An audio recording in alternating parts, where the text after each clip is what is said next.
Good evening. Good evening. It being it's 5 p.m. and a quorum being met, I'll call to order the October 7th meeting of the Plymouth Select Board. Pursuant to Massachusetts General Law, Chapter 30A, Section 20, any person may make a video or audio recording of an open session of a meeting of the Select Board after first notifying the chair, subject to any reasonable requirements of the chair, so as not to interfere with the conduct of the meeting. At the beginning of the meeting, the chair will inform other attendees of any recordings. We don't have any attendees at the moment, but we're presently aware only of the folks from the local scene filming this. Pursuant to Chapter 2 of the Acts of 2025, an act relative to extending certain COVID-19 measures adopted during the state of emergency and signed into law on March 28, 2025. This meeting will be conducted via remote means and in person. Members of the board are here in person. Members may join remotely as well. Any member of the public who wishes to watch this meeting may do so by watching the local scene on cable access channels Comcast 9 or Verizon 47. You may also participate through the local scene website or via the Zoom link that's on the agenda. The first item on our agenda is an executive session. The Select Board will hold an executive session pursuant to Massachusetts General Laws, Chapter 30A, Section 21A, Clause 6, to consider the purchase, exchange, lease, or value of real property if the board declares that an open meeting may have a detrimental effect on the negotiating position of the public body. I so do declare I will entertain a motion to enter executive session in regards to 132 Warren Ave, Fraggle Inc., which is Sandy's Restaurant, for a lease extension. Is there a motion to enter executive session? So moved. Is there a second? I will second that. It's been moved by Ms. Iaquinto and seconded by Mr. Cohan. Is there any discussion? Hearing and seeing none, Mr. Cohan? Aye. Aye. Mr. Canty? Yes. Ms. Iaquinto? Yes. And myself, yes. The board will be in executive session until approximately 6 p.m.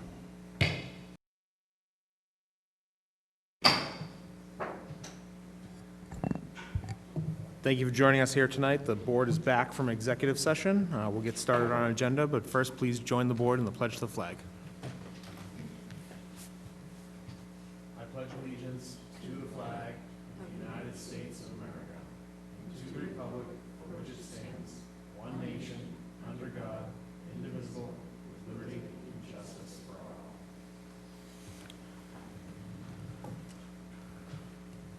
all. All right. First item on our agenda tonight is a public hearing for the alteration of premises from SMG Group Incorporated, doing business as Black Lantern Tavern, holder of an annual all-alcohol restaurant license, 1 Greenside Way North. Saheen Gulson, the manager, is here. I will first read the language for the hearing. In accordance with Chapter 133 of the Massachusetts General Laws as amended, notice is hereby given that a public hearing will be held at Plymouth Town Hall, 26 Court Street, Plymouth, Massachusetts, on Tuesday, October 7th, 2025 at 6 p.m. to consider the application for an alteration of premises from SMG Group Incorporated, doing business as Black Lantern Tavern, holder of an annual all-alcohol restaurant license at 1 Greenside Way North. Saheen Gulson, the manager again. Description of the premises will be as follows: 4,600 square feet of indoor space and 1,400 square feet of outdoor space. Indoor space is comprised of function spillover room, main dining area, bar area, kitchen, and bathroom, 9 entrances exits, adding 1,000 square feet of indoor space adjacent to the existing restaurant, connected by a doorway, and 400 square feet of outdoor seasonal space. Anyone wishing to be heard on this matter should plan to attend this meeting. I'll allow the petitioner to come up, introduce yourself, and tell us a little bit about the project.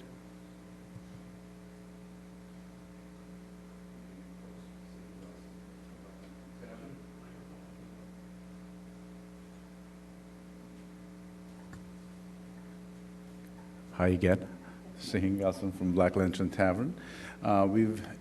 In that said address, we had 2 restaurants side by side under one roof, Black Lantern Tavern as well as Trails and Bistro. for administrative and operational reasons, we wanted to consolidate the two businesses under one entity. So square footage of the business has not changed, it's just both businesses now is one. And they are connected with a couple of doorways and entrances and exits, which we've been inspected for and approved for by the fire department and building department. Thank you. Are there questions from board members?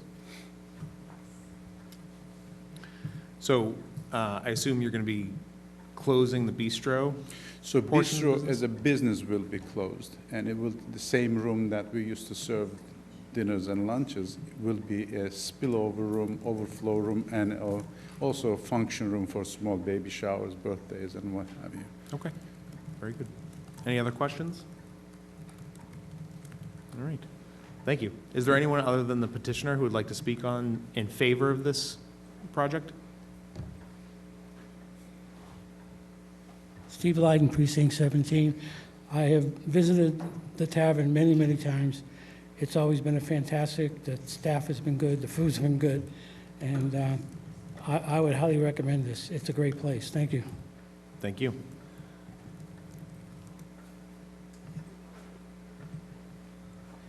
Good evening, Al Donato, Precinct 17. I live in Red Brook. I live 2 blocks away. I support this. From what I recall, there's been no incidents, no problem, and obviously it's been an addition to the community, and I'm sure many of you have visited. If not, you should visit. Thank you. Thank you. Anyone else in the room who would like to speak on behalf of this project? Is there anyone online, Jade? Very good. Is there anyone in the room who would like to speak against this request? Anyone online? Great. I will declare the hearing closed and bring it back to the board. Is there a motion? Motion to approve the alteration of premises. Mr. Canty has made the motion. Is there a second? I'll second. All right. It's been moved and seconded. Any further discussion? Hearing and seeing none, I'll call the roll. Mr. Cohen? Yes. Mr. Canty? Yes. Ms. Iaquinto? Yes. And myself, yes. It's unanimous. Thank you. All right. The next item on our agenda are licenses. We have a one-day wine and malt license. We have common victualler, new owner, and an Eversource utility petition. What is the wish of the board?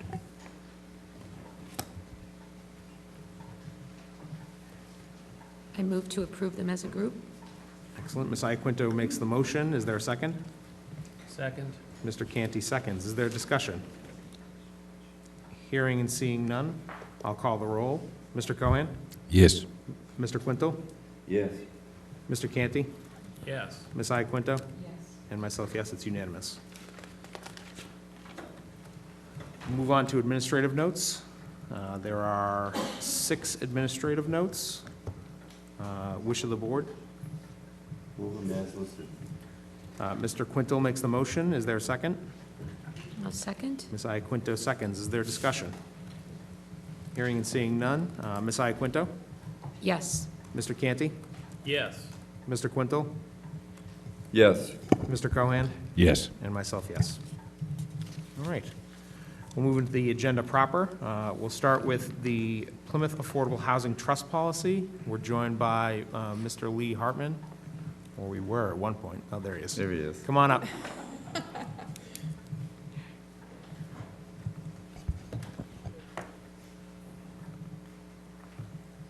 So I think this is fairly straightforward. There are a few red lines for the policy that the board had approved previously. And basically what they are is removing the director position from actually a voting member and making the director or the assistant director responsible staff for attending. And then you'd see on item 16, there are a number of things that were included, but there are things that this trust does not do. It was language that came right out of the state law that we had put in, and as we looked at it, that's really not necessary, so we're excluding it. So really just a change of eliminating things that this trust doesn't do, as well as making the Director of Planning Development staff support not a voting member. Any questions for Mr. Hartman? Just a general comment. Obviously, we had a discussion some time back about the Housing Trust, and as Lee has outlined, the updating that we needed to do, and some of the concerns that the Planning Department had in terms of its previous administrative support of the Housing Trust. So I want to thank that department for its input and its guidance in updating these records. They recently reorganized, and they'll be working with town staff to begin reintroducing the Plymouth Housing Trust to the community. So thank you very much for the Planning Department, Lee Hartman's due diligence, and Town Council. Thank you, Mr. Cohen. Any questions? Wish of the board? I'll make a motion that we approve. Mr. Cohen makes a motion that we approve the updates to the Plymouth Affordable Housing Trust policy. Is there a second? Second? Mr. Quintel seconds. Discussion? Hearing and seeing none. Mr. Cohen? Yes. Mr. Quintel? Yes. Mr. Canty? Yes. And Ms. Iaquinto? Yes. And myself, yes. It's unanimous. Thank you. We'll move on to Article 4, Capital Recommendations, Item 9A9, the Visitor Center Addition. We're joined by Mr. Brindisi, who will give us more information. Good evening, Derek Brindisi, Town Manager. So for tonight's discussion relative to Article 4, Capital Recommendations, this discussion relates to the Visitor Center addition. So as you recall, Mr. Carl Anderson, our Facilities Director, presented a capital request to the Select Board about a month ago. During his presentation, he outlined a capital improvement project that would put an addition on the Visitor Center on Water Street. It would then provide for a handicapped accessible ramp that would lead to two handicapped accessible restrooms. The total cost for that project is about $578,000. During this presentation, he mentioned $200,000 grant from VSB, an additional $200,000 application to MOT, which is State Agency, Mass Office of Travel and Tourism. During that discussion, you made a motion, and it was supported, to supplement the $400,000 grants by an additional $178,000 for the total sum of $578 for the project cost. So after that vote moved forward, it went to Advisory and Finance Committee, who heard the same presentation, except this time they voted for the $378,000. It appears that they were worried that if the grant were not to be received by MOT, the project wouldn't move forward. So the question that's before you this evening is, do you, as a board, plan to make a motion to your original vote of 178, knowing that in the Advisory and Finance Committee recommendations, right now the motion that will go to town meeting is for the full 378. Mr. Canty? So I made the original motion to reduce it from the 378 request to 178 on the basis that we may or may not get this grant. We may or may not know by town meeting whether we're going to get this grant. That going from 178 to 378 is a significant increase on a percentage basis. And I think the total project cost is very high for what is being accomplished already. I understand that there are needs in that area and that the visitor center is important, particularly to tourists and others passing through or spending their day within the community that are not from here, and it also serves a purpose for anybody going to bathrooms down in that area. But I think that increasing it by that amount, I am uncomfortable with, because I would rather, thinking it when I made that motion was if we get the grant and we can make that difference with the grant, that's okay. But authorizing the whole 378, meaning it would go forward with or without that grant, is a very different ask. And I wanted, if we still wanted to do that project without the grant, I wanted further town meeting review of that, as opposed to it's not a blank check, but giving either option, just because of that huge increase from 178 to 378, a $200,000 increase is substantial. So that was my thinking then, and that is still my thinking now. FinCom can make whatever determination they'd like to make. They are not beholden to our decisions, nor are we beholden to theirs. And town meeting can choose to follow whichever advice and guidance it feels prudent. They are themselves a deciding body with agency of their own. That would be my preference. Thank you. Ms. Iaquinto? Just to add to that, I think part of that discussion also centered around what you could do with the budget that they would have in hand, and if there was any incremental changes that could be made to improve accessibility, the size of the lobby area, for example, because without that $200,000 grant, if that doesn't come in, that's still about $400,000 they would have in hand, unless my math is wrong. But I remember hearing assurances that, we could go back and look at plans that might work better with the budget that was available. Yeah, I mean, we certainly, so, again, that would amount to, without the grant, the mock grant, so we'd have about $370,000 to go back to the engineering and see what can be constructed with $370,000. I can tell you, based upon the proposals that I have seen, engineering, design, and project management from Weston and Sampson is $90,000 alone for that project. Mr. Cohen? So are we engaging the town manager in questions, or are we discussing this amongst ourselves, or? Happy to let you do either. Okay. So tonight you were advising us that FinCom is going to recommend 378. That's We right. have recommended 178. And you're summarizing what you were explaining to us is that we may or may not get this grant, and if we were not to get the grant, what would be the effect if we didn't get the grant? We'd be looking at 178. Yeah, the costs that we coupled have. with the $200,000 from VSB, so you'd have a Okay. total sum of 378 to do something there. Okay. Probably wouldn't meet the vision that was originally thought of. All right, well, I mean, I look at this building on our waterfront. This is a major point of interest. Our waterfront is a major attraction. People are coming and visiting our waterfront. We have one of the more spectacular harbors on the South Shore. We need to showcase that in the strongest capability. Having ADA compliant bathrooms and a configuration of bathrooms that are easier for people to get in and out of with their families when they're parking and getting out, especially when you see the numerous different age groups, from young family and children to older people and people with mobility issues. You want to be as accommodating as possible. The building's been there now for, 40 years, and it needs to be addressed. I understand the reservations you have about the costs associated with this, but then when you look at what they're proposing, is that we're going to get a reconfiguration of access to accommodate the bathrooms, and also in addition to bring larger amounts of services to the people that are visiting Plymouth, directions of where to go. I've always noticed the building's there. It seems to be underutilized.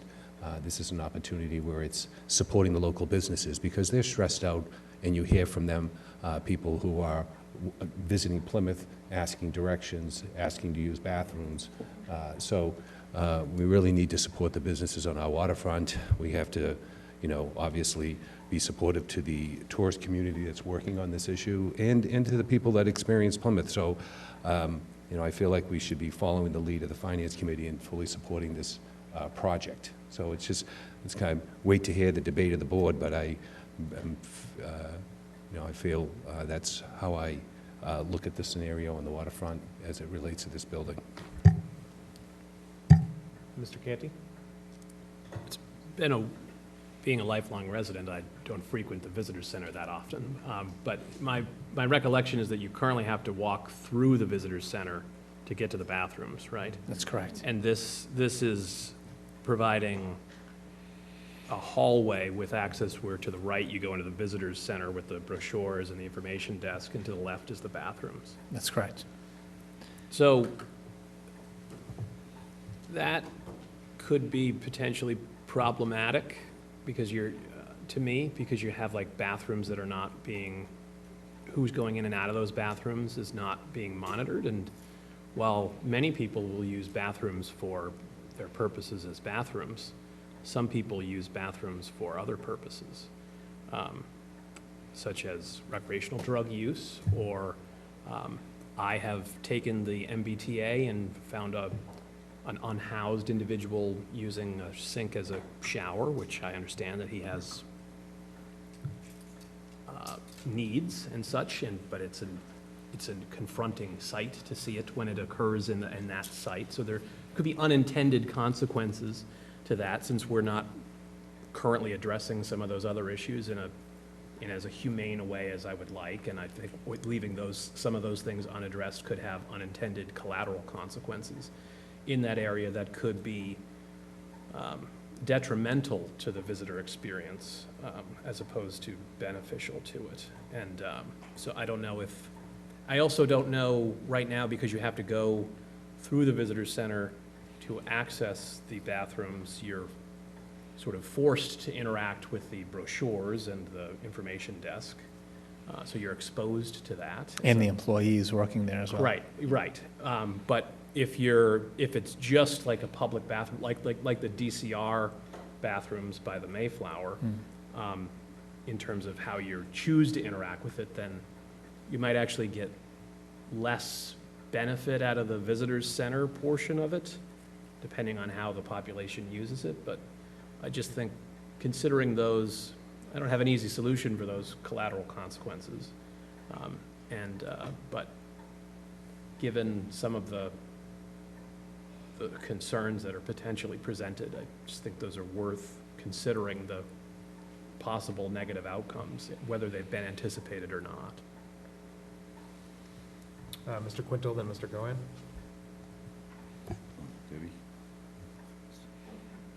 Sure. Thank you. I just wanted to add that when I visited the visitor center and had a chance to speak to the staff, they too were concerned about the reconfiguration of the bathrooms, because they did feel that if they were only accessible from the outside of the building, that they would lose that opportunity to catch people as they came and went from the bathroom, passing through the lobby. And they felt that was going to be a missed opportunity for all of us, for all of the folks that rely on those services being sold through the visitor center. So they were concerned about that. And then we were also chatting about, we were thinking about what we're going to be doing with Memorial Hall and other areas in downtown, and would that be a better spot for a visitor center? So I remember those were some of the other discussions we had when we made that decision. Is it possible that this could be, instead of a wall, a roll-up gate, like you see at a mall, so that the storefront could stay open, so that when the visitor center's open, they're still engaging with the folks who are walking through to open the bathroom, to use the bathroom? Certainly that could be built into the design. Up until this point, everything that has been brought forward has been really conceptual ideas. So I'm sure something that could be brought into the design aspect. It could address some of the concerns that my colleagues have. Mr. Quintel and then Mr. Cohen.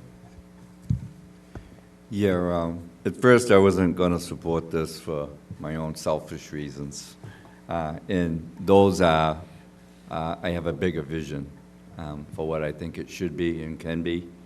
And when we have Memorial Hall, that what we're going to be looking at, regardless of what we do there, it would be my, hope and vision that it gets moved up there with functional and ongoing bathrooms, a board meeting room, with all the TV and the advertisements on the wall.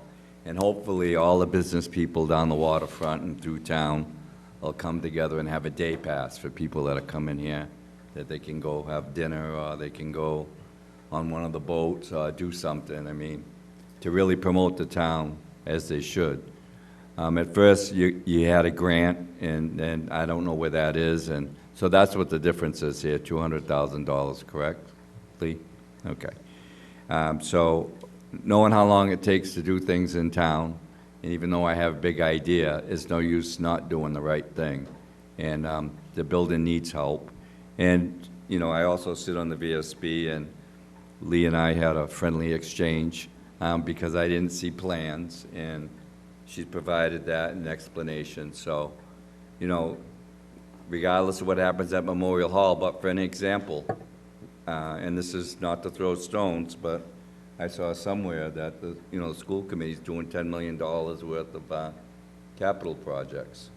You know, and the town never spends that, you know, the town side here never spends that kind of money. So I am going to vote for it. It's time we started taking care of our town buildings, just like the schools. And this is just a little drop in the bucket for what can be later. So now I have all my information, and I'm going to vote for it. Selectman Quintal brings up a good point about the time frame and the logistics of the location of this and what might possibly happen at Memorial Hall. But it takes me back to the original discussion many years ago when they were trying to put something. They were very interested at the time. This is, you know, this is quite a while ago, back in the 80s. There was a little tiny building up on Park Street by Depot Square where you went in and got your wheel watch cards and things of that nature. That was our visitor center. It was like a shed. So there was talk about going to the Rotary where Al's Pizza is and buying an old gas station and tearing it down and building a major visitor center. That was not acted on. And then eventually this area was selected because of its location. Yes, Memorial Hall's on the other side of a pretty big parking lot. On a hot day, getting up there would be difficult, even if we start to accommodate at that location waterfront activities. This is strategically located between two crosswalks at the Rotary. So the proximity that it's in for bypasses is very convenient for someone to utilize. So I think that it's not a misinvestment in focusing on this building for the here and now. Thinking about the future and what might happen on the other side of the parking lot will only complement this, but never replace the logistical convenience of this location.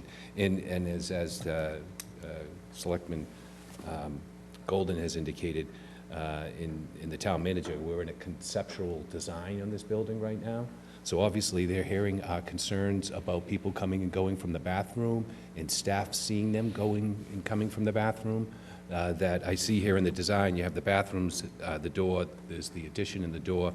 Maybe that wall isn't there and it's open, so staff sees people coming in and they're greeted properly and they use the bathroom and they come out and they can either go back to their car or pick up some information. So like the town manager said, we're in an early stage of design, and those concerns about people coming and going from this location and staff not seeing them can be probably addressed in the final design. So I do think that, you know, the points that have been brought up by the board members are very relevant, but at the same time, I think we need to take care of our buildings, as Mr. Quintal indicated, and also make sure that we have the infrastructure on the waterfront to support all the activities that go on in our waterfront. Ms. Winter? I think that what I'm struggling with a little bit here is that the cost that we're looking at here is based on the design that we have in hand. So if we went through a process of redesigning it based on what we'd like it to be, what's that going to do to the cost in the end? And I'm just really concerned that we get into this quagmire of, Right. you know, like the money pit, that we don't really know what we're buying here. And that's really what my concern is with this whole thing. I just don't know what we're buying. So if you look at the design they have, there's a simple wall between where the staff works and the bathroom. So you'd be talking about opening that ending up. So opening it up, so we're asking for less, not more. So just to open up that area. So can we just have a Go ahead. conversation? Is that all right? Okay. So no, I totally get that, but we don't know that that's possible or what that's going to cost. Right. Like hopefully there was some engineering that went into this original design, although it seems a little light to me in terms of, you know, making a Right. $600,000 decision on this. Mm-hmm. Doesn't seem to make sense and now we're talking about perhaps redesigning it. So I would love to have a new visitor center. Don't get me wrong, I'm not opposed to a new visitor center. I Right. just feel like the funding and the design are a little bit lacking. Yeah, we're not proposing to redesign it. 99.9% of this design stays intact. If you look at that page, you can see that there is a dividing area. There's already a door existing to carry people from the bathroom area into the lobby. So this is the area in which I'm focused on. So I'm not suggesting we redesign it or encroach on the design in a manner which would drive up the costs. I think what we're asking for is just opening up an area. However they choose to do that, with a glass window or something else, or as Mr. Golden indicated, a pull-down screen at the mall, something to that element. But that's what I was suggesting, not a total reason, not a heavy redesign. Just to be clear, the area labeled VC, maybe this is Derek or Lee, the area labeled VC, where there's an opening in the wall on the right-hand side where the addition is going to go, that's the main entrance to the building right now, correct?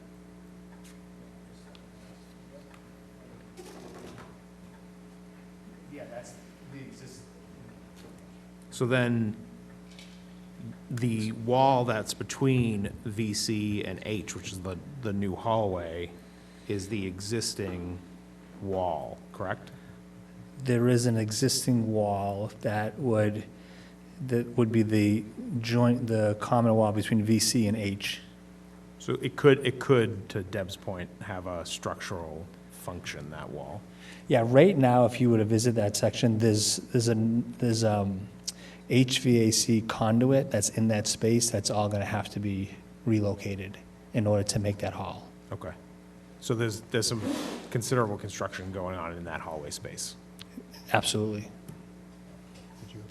Good. Yeah, I just think there's too many unknowns to authorize, because then there's unknowns to the design and there's unknowns to the amount, because we don't know if we're gonna get the 200,000. So I'm okay with a certain amount of unknowns in a project like this, but I think introducing more of them is not in our best interest, when maybe if the grant doesn't go through and some of these, there needs to be a redesign consideration, that can all be worked out in preparation for this being moved in April, where it's more definite and less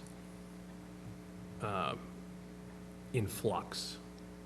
So I still think sticking with our original recommendation at this time, based on the information before us, makes the most sense, because I can live with some of these unknowns at the 178 price point, but the potential of a 378 price point is a very substantial increase over 178 still, and because it's like buying a mystery box in some regards, and I just am uncomfortable with some of the mystery there. So I'm still going to stick with the original recommendation, but I am interested to see how my colleagues wrestle with the topic. Derek, is there a time-sensitive nature to this request? No. Okay. If we were to return to the 378 number, and some of the suggestions we're making cost more, they'd have to come back to us, right? That's correct. Yeah. Unless there was alternative source of funding found.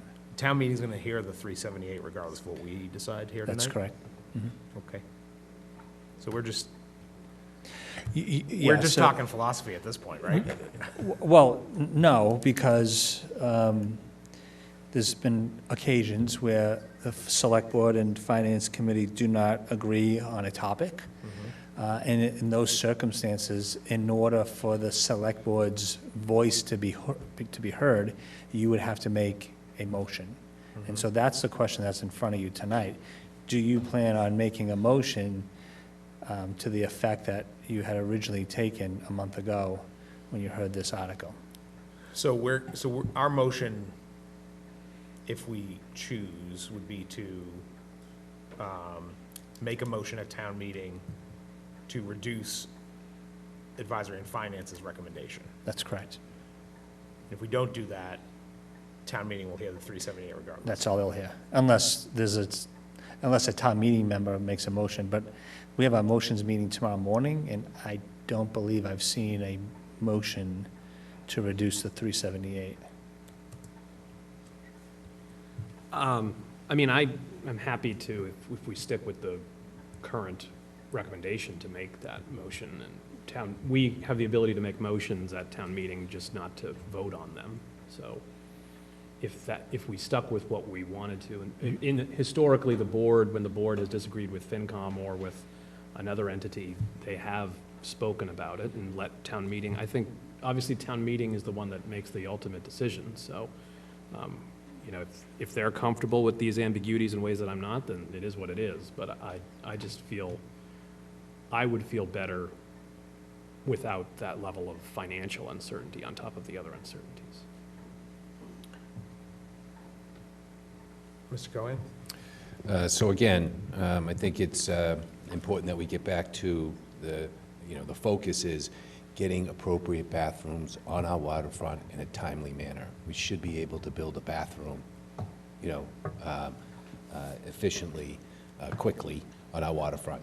So, I think that, looking at other bathrooms, there are other public bathrooms on the waterfront that have no attendants. There's more bathrooms on the waterfront with the state and with the town that are unattended than this building, which is attended, and there is a door between, even if they find logistically they can't create a larger open space, there is a door between the two. So anyone working in the building will be able to see someone passing in and out of the building, utilizing the bathrooms through that hallway.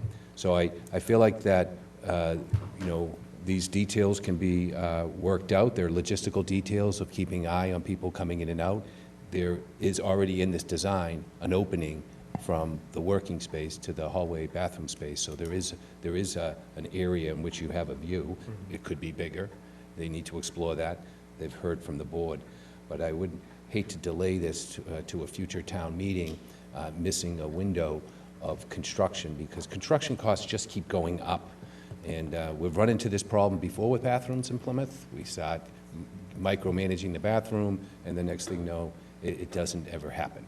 So here on the waterfront here, there's other bathrooms that we can look at. 1749 Courthouse, I think, has a bathroom. The State Pier has a bathroom. They're not attended in the same level. The staff at the 1749 Courthouse have to come down and check on things on occasion, leaving the building to get there. So this is, an opportunity to allow staff to have direct eye contact with people coming and going from the building. So I don't see it as such a need that would have to put it off to another town meeting by undermining the final budget. I support the full amount and would think that we would refrain from making a motion to lessen it at town meeting. So Derek, do you want the board tonight to make a motion as to whether we will make the motion at town meeting? Is that what you're asking? Yeah, I mean, yeah, that's the request. Again, we have tomorrow morning motions meeting with the moderator, and I think it would be important to let him know that the board plans on making a motion to reduce this number from 378 to 178. Okay. Any other, Ms. Iaquinto, then Mr. Canty? Derek, do we have to make a motion, or can we just let both recommendations stand? So the select board recommends 178, A&F recommends 378, and then town meeting decides? Yeah, the only motion that's going to town meeting is finance's recommendation. Okay. Is that fair to say, Kevin? Well, so they make the default motions, but any officer can make a motion at town meeting, including a select board member, if they chose to do so. The recommendation that was voted on was, at that time, to include it in the warrant and recommend town meeting approve it at that amount. So we could stand up and advocate for our position without making a motion, or we could make a motion to reduce the amount. So the FinCom will set the base main motion on it because they voted in favor of it at a different amount. If they had voted no on it, then the select board would be the one making the motion. But because they voted yes, they're the default main motion maker at town meeting. So if we stuck with our current recommendation, we could either just advocate for it, or we could make a motion to reduce to 178. Or we could take a formal vote on if we want to make that motion or not, or just advocate or not. Or we could reconsider the vote that we made and go to it the 378, or reconsider it and do some other thing. But those are all of our options as I see them procedurally. Is one option to do nothing and just let town meeting vote on the 378? Yeah, we already made a motion previously, so we don't need to Right. make a new motion. Right, so we just could We do could just stick nothing with and just that let the 378 ride and let Yeah. town meeting If we, decide. I would say, to Mr. Brindisi's point, like, if we don't say anything at town meeting, what they're gonna hear is the FinCom's recommendation. So it may be in our interest to, if we wish to stick with the current figure, to at least say something, even if we're not gonna make a motion to amend. But, it, you know, Sure. It does sound like some of the sentiment is changing on the board, though, so I think it's probably wise for us to take a vote tonight. I don't know, Mr. Quintal, you had something as well? Well, I was going to ask you if we get the VSB members here, the chairman, vice chairman. We have Lee Filson here, C. Plymouth. No disrespect, Derek, but I think we should, if you have some questions, you should ask them why they're bringing this forward and why it's important to them and why it's important to tourism, since that's what their jobs are. Just, and get off the motion subject for a little bit. I'm happy to open the mic to folks from C. Plymouth and the Visitor Service Board. Thank you, Mr. Chairman.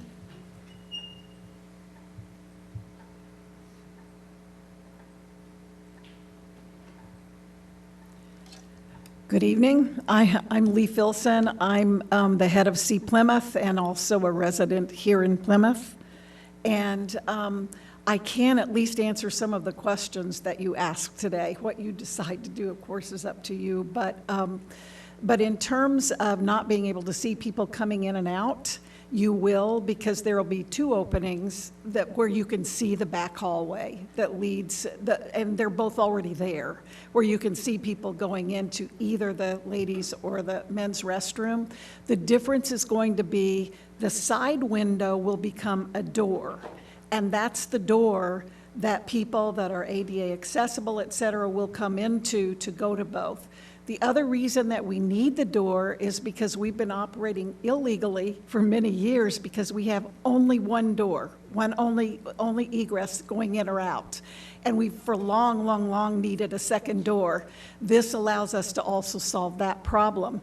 And also, Select Board Member Iaquinto, the comment that you made about, or maybe it was Mr. Canty, I don't know, but the comment about people not coming to them instead of just going to the restroom, they'll be able to come either way. So for someone that wants to come in the regular front door, they can come in and then go on back to the restrooms, or they can come in the side door where the hallway is that goes.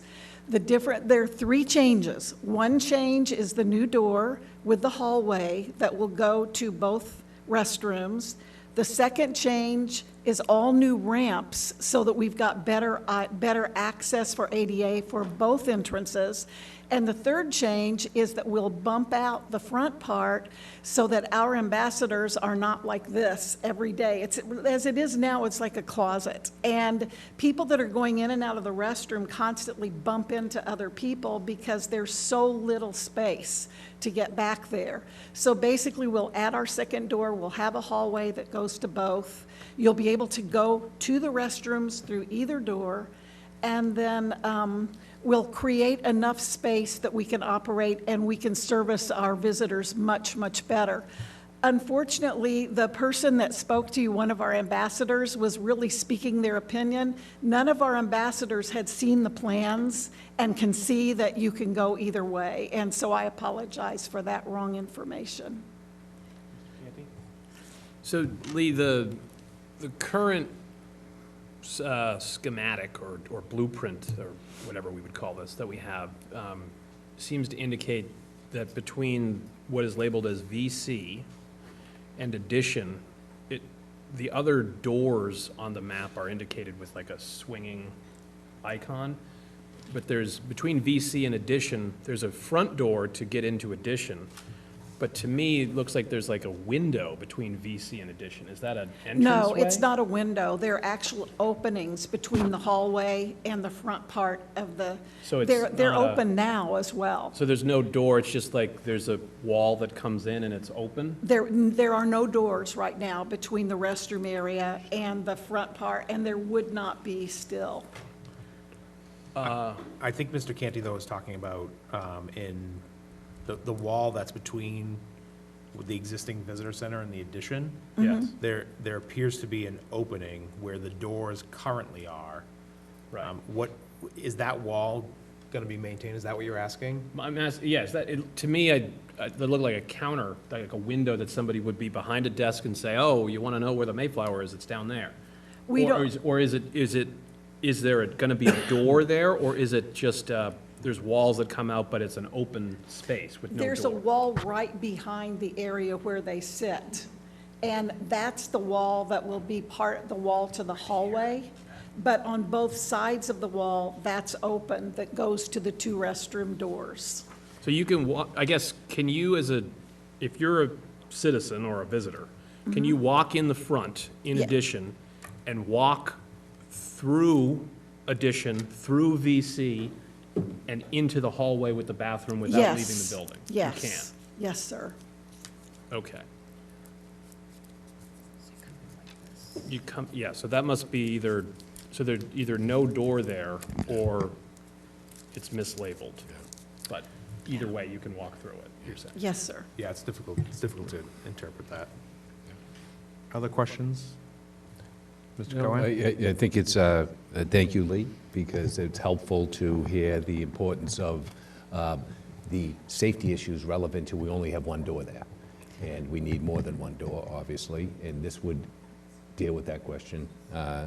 And then there's the idea of this new ADA compliant ramp going in and having the direct access for those people with mobility issues to get quickly to this bathroom location. But obviously, there's a front door.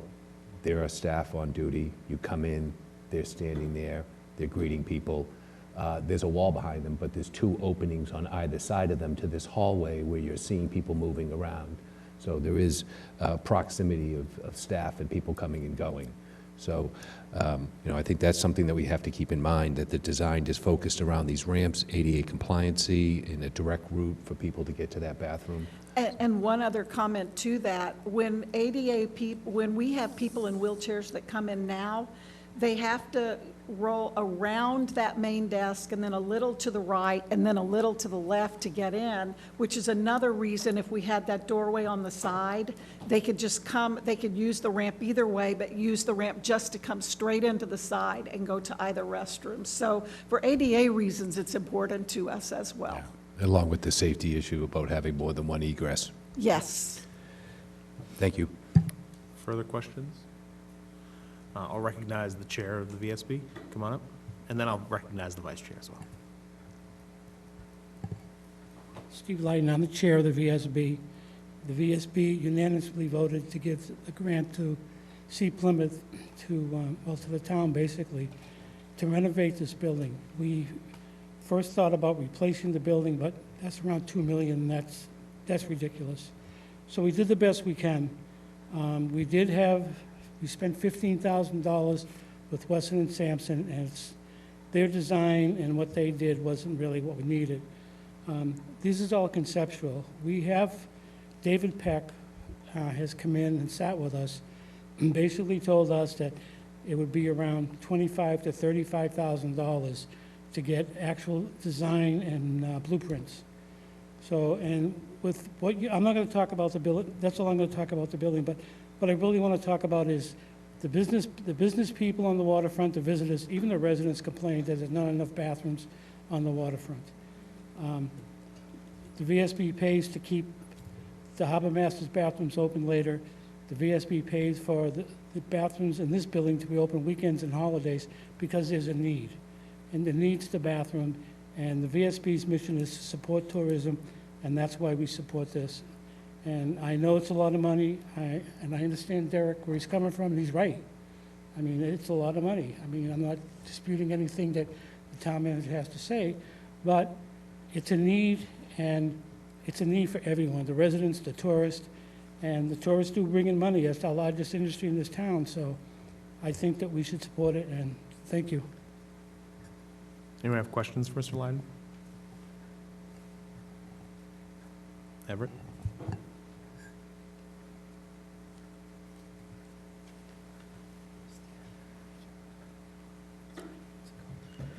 Good evening, Everett Malaguti, Vice Chair of the VSB, also a member of ANF. And all of you can thank me tonight for the reason this came back up, as this was my motion, unanimously supported by the ANF to reconsider and provide the full amount. The rationale for that has been stated by both Mr. Quinto and Mr. Cohan, as well as members of VSB and also Lee Filson. But I'd also like to state that this is one of the few buildings in town that sees a tremendous amount of foot traffic, both inside and outside of it, that's viewed constantly, not just by locals, but by tourists, and is also one of the most underappreciated forms of maintenance in the town. That was one of my main reasons for supporting the full ask. The second is based on timeline. One, if we do the grant, we have a timeline on how long we have to use that grant before we lose the grant. Second, escalation of costs. If we wait till April town meeting to provide full funding or even more modest funding than the original ask for the select board, that one, we have to wait until July 1st before we can spend any of that money to be used on it. So that's a stalemate of 3 months. Secondly, escalation costs in construction, the contingencies and the increases would probably go at least 25–40% higher within that time frame based upon different schematics and different changes to the plans. Along that as well too is we'll be interrupting the tourism season if we have to, one, comply with the grant at a later date if we did that, to interrupt the services provided by the Visitor Service Center, the programs that are purchased, the ambassadors, and also the rest facilities. Another benefit that the center provides is if anything happens with the state for funding issues or anything, DCR bathrooms, if they're closed or under construction, that's the only nearest location that you can actually use a rest facility without trying to buy something at a restaurant to actually be able to use the facilities if need be. Otherwise, you have to travel even further up to basically Village Landing or Nelson Park. So with all of those, I think it's a disservice if we do not use these funds to actually supplement not just the tourist industry, which is our biggest revenue generator in the town, but also to provide one of the main goals of the select board that's been for numerous years of making sure that our public facilities are funded and maintained and continue to be maintained like the school has been maintaining them. We keep having criticizing from residents, and also we talk about it ourselves as well too, that we do not do a good job at maintaining our infrastructure. Case in point, if we're not going to maintain this infrastructure, then we should just be eating our words. So thank you for listening to me, and if you have any questions, I'll be here for a few minutes before I have to go to a caucus for ANF. Mr. Cohen? So you're in a rush. That was a very efficient explanation about the timelines, the sensitivity to this project and how it has to move forward, and we have a window and we have escalating costs. So that was very helpful, Everett. Thank you. Right. Thank you. Thank you. Would anyone like to make a motion relative to this discussion? I would make a motion that we reconsider our original vote and take a vote to recommend to town meeting the full amount at $378. Second. Did Mr. Cohan vote on the prevailing side, though? I Oh. thought he voted against it the last time. So let me reconfigure that. So yeah. I think the motion that Mr. Brindisi was looking for, I assume you withdraw your motion in your second? Correct. Thank you. I think the motion that he's looking for is for us to decide whether or not we're going to make a motion at town meeting to reduce the amount. So we're going to make a motion to make a motion. So I think the motion would be to make a motion at town meeting to reduce the amount from 378,513, To 178. sorry, 378,518 to 178,518. Okay. So that would be my motion. Is there a second? Second. Excellent. So if you vote yes on this, we'll select a representative from the board to make this motion at town meeting. They will represent our original wishes, which is to reduce the amount to 178. If you vote no on this, we are not going to express our interest in reducing the amount at town meeting. Everyone agrees to that? Discussion. Mr. Canty. So I think the unknowns in this particular project warrant us at least presenting the argument to town meeting that we made at the original meeting, that the 178 is financially responsible. They would augment, they'd be able to do this scope of work, perhaps with some of the feedback they've received from us and may receive at town meeting as well, with the grant money, if they get the grant money. But if they don't get the grant money and they still want to do something similar to this scope of work, then they'd have to come back to town meeting and present that. I feel uncomfortable giving them authorization to spend between 178 and 378 because of the significant percentage increase that is. I understand the importance of the structure and its service utility to the community as well as to our visitors. However, I think the fiscal uncertainty as well as the other uncertainties compound and necessitate that we at least present the option to town meeting. They control the purse strings. They will make the ultimate decision. They should, I think, discuss this discrepancy, and we would be providing them with that option. If we make a motion to amend down and they vote not to amend it, then the main motion from FinCom would stand and the process would play out that way. If they agree with the reduction, then it would be so amended, and then that's what they would vote on. But if we don't present them with the option, unless one of them decides to do so, it is unlikely that that level of discussion will come forward, because FinCom sets the narrative at town meeting, not the select board, unless we assert ourselves. So those are my thoughts and opinions. I think we should stick with our original recommendation, and I think we should advocate for it at town meeting and respect the process and let them decide. Mr. Cohen? My avocation is that we vote no, and I think that Lee Filson from C. Plymouth and Everett Malaguti and Steve Lyden, who are working at Visitor Service, have outlined their concerns and why they're moving forward.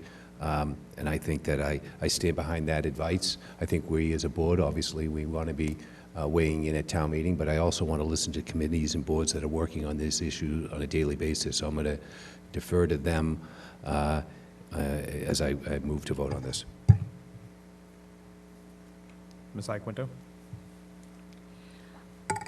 I agree with Mr. Canty's assessment. I think that we should present the rationale for our original decision, because it is a question of fiscal responsibility to me. That the need for the visitor center is clear, but the delta between the ask and the 178 and the 378 is really significant. If there were more fleshed out plans, I would be much more comfortable with that. And going forward, I would love to see some options when we have projects presented like this to us, different options based on different budget amounts, similar to what we would get if we were redesigning our house. You'd look at what some of the possibilities were. You'd be able to discuss trade-offs. Like here, we're sitting here, this is the second night that we've been talking about bathrooms. So, if we had some options in front of us, I think it would have been a much easier discussion. That's all water under the bridge, but I'm just, mentioning it for the future, that would be something that I'd be looking for.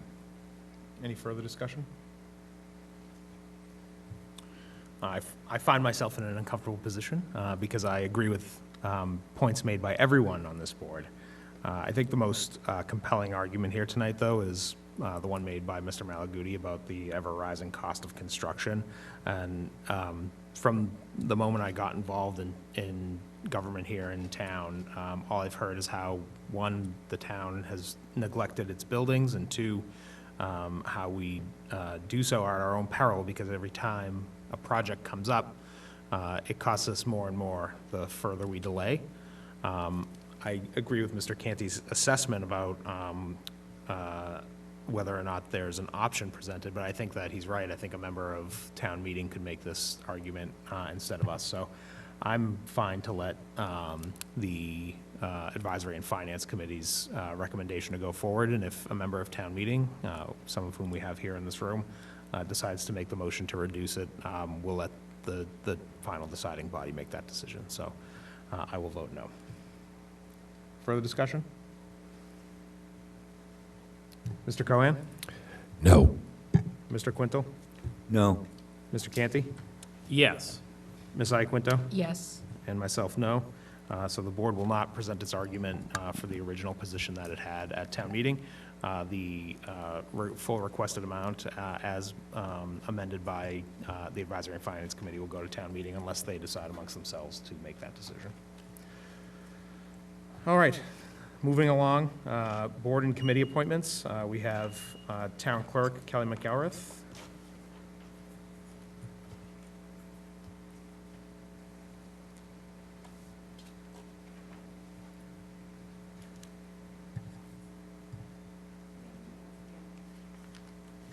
Thank you once again for having me. I believe I'm here just to to answer any questions you might have based on Mr. Canty's submission to you last week for a vote to change the appointment dates, unless there's more information you need from me. Mr. Canty, do you want to re-explain your motion? Well, I assume will be your motion? Yes. So obviously, when it came to light, this issue with the oath of office problem, a number of folks were found to be in non-compliance. Some at the time that it came to a head had not taken the oath at all, but did then avail themselves of a subsequent amnesty period that the board, a quorum of members present, a majority of members present, I should say, wanted to offer them. And then there was another group that had not complied with the text of the bylaw, but did take the oath eventually prior to amnesty. And then the third group was board members that appeared to have not taken the oath, although I did note that in the data sheet that I was listed in one erroneously because I had been, it was listed as my original appointment to NDCAP, but I've been reappointed to that twice since then and taken the oath each time since then. So I had asked in that group for board members to look at their own inclusion in the Group 3 list and confirm whether they were appropriately listed there or whether a similar inaccuracy was reflected there. But in terms of Group 1 and Group 2, Group 1 had, at the time that I prepared these, had 44 members that, 44 positions that took advantage of amnesty. We subsequently received a letter of resignation from one of those individuals for the group that he was elected to serve on and was appointed representative of, so that would be reduced down to 43 at this point. There's also 48 board or committee positions that took the oath of office 31 days or more after they were appointed by the select board, but prior to the amnesty period.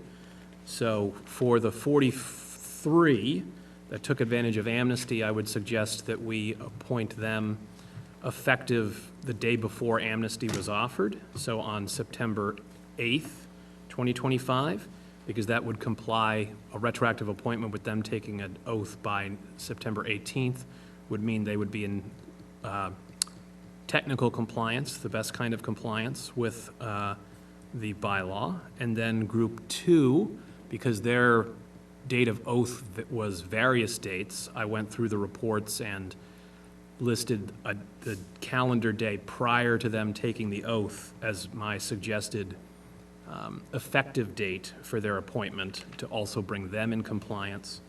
And then for select board members, if they remain on the list in Group 3, I would also make their appointments to their assignments on September 8th as well, because that would also comply with the text of the bylaw. So that's the long and short of it. This would solve, there's some boards and committees that have significant numbers of their membership on this list, and I know the Governor's Bill solution seeks to solve for elected and appointed more globally, but we'd have to wait for that.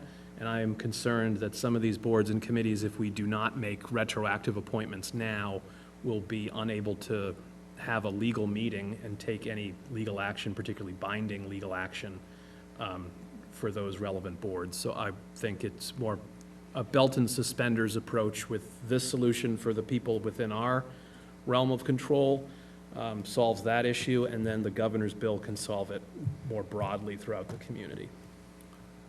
Are there questions for either Mr. Canty or Ms. McElrath? Do you want to make a series of motions, or? I would say we do each group as a motion. I will let you do that. So I would make a motion that we appoint the 43 remaining listed members of Group 1 in the materials to their relevant board or committee appointment, maintaining their original end date for their term effective September 8th, 2025. Is there a second? I'll second. Mr. Canty motions, Ms. Iaquinto seconds. Discussion. Are we still doing the governor's bill too? Yeah, I think so. I think it would just Well, end up that's being. gonna be how I vote. Yeah, I'm not gonna just vote for this without that. Yeah, I think so, because we still have to address the elected. Okay, so. Yeah, and we can do both. Okay, They're mutually, that's what I want, you Yeah. know, I'll support this if we're doing that also. yeah, they're mutually Okay. compatible. Okay, Yeah, all right. it's like a double protection. Yes, Yes, exactly. belt and suspenders. Yeah. Belt and suspenders, I love it. Okay. Other discussion? All right, Ms. Iaquinto, Yes. Mr. Canty, Yes. Mr. Quintel, Yes. Mr. Cohen, Yes. and myself, yes, it's unanimous. So I would then make a motion that for the members of Group 2 who took their oath after 30 days but prior to the amnesty period, there are 48 listed positions that they be appointed for the day prior to them taking their oath, which is various dates, maintaining their original end date for the term that they were appointed to. Is there a second? I'll second. Discussion? Mr. Cohen, Yes. Mr. Quintel, Yes. Mr. Canty, Yes. Ms. Iaquinto, Yes. and myself, yes, it's unanimous. So then, I guess, Group 3 does anybody want to chime in as to whether or not they should be excluded from the motion before I make it, rather than doing it the other way? If not, I will just make the motion. Seems. All right, so I would make a motion that we appoint the relevant listed select board members to their board or committee assignments listed in the materials effective on September 8th, 2025, maintaining the original end dates for those appointments. Is there a second? Second. Discussion? Mr. Cohen, Yes. Mr. Quintel, Yes. Mr. Canty, I vote yes. Ms. Iaquinto, Yes. and myself, yes, it's unanimous. Thank you very much. The next item on our agenda is the governor's bill. Mr. Brindisi has passed out some paperwork to us. I'll read into the record the act which would enable us to take this action. It's an act relative to elected and appointed officials of the town of Plymouth. Section 1, notwithstanding the provisions of sections 5-3-1 and 5-3-2 of the Charter of the Town of Plymouth, or of any general or special law to the contrary, all acts and proceedings of the representative town meeting of the Town of Plymouth held since March 18th, 2020, and all actions and proceedings in reliance thereon are hereby ratified, validated, and confirmed, notwithstanding that some members of the representative town meeting were not sworn in within the 30 days of their election, and further, any representative town meeting member serving as of the effective date of this act who was not sworn in within 30 days of their election may continue to serve in such position until the expiration of their current elected term or their sooner removal, retirement, or resignation.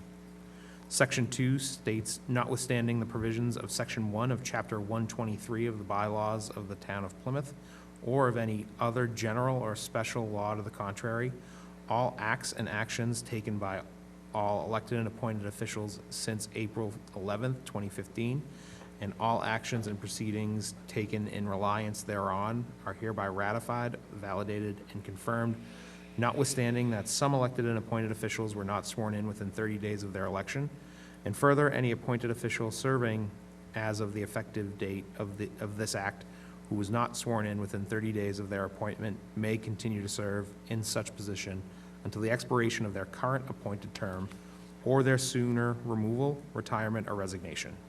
Section 3, this act shall take effect upon its passage. Do you have anything to add? No, I just a little bit more background. So this is a revised version of the act that was sent to you via email last week. Town council and town clerk have been working with special counsel to merge the town's language along with some edits already received by Senate council. So what's before you is, I would say, a very strong draft. We do expect that there may be some further edits by either the governor's office or the state legislature. But we feel confident that if the board was so choose, we could send this forward for action by the governor. We have a draft motion that would authorize the submittal of this special legislation to the governor's office, and any editorial changes we are asking, in order to keep this an efficient process, be reviewed and approved by town council, so we don't have to come back to the select board at a future meeting. Questions? Mr. Canty? This is probably for Ms. McElrath, but are there elected officials, looking at the report now, are there elected officials other than town meeting members that would be? Sorry, ITV's going to yell at me. This is for Ms. McElrath. Are there elected officials other than town meeting members that did not take their oath within 30 days that would be negatively impacted? That's a two-part question. Yes, there are some elected officials that did not. However, section 5-3-1 and 5-3-2 of the charter only specifies town meeting members. And, okay. It's so the bylaw that says all elected and appointed officials, that's Right. where the other elected officials will come into play, and they're covered under section 2.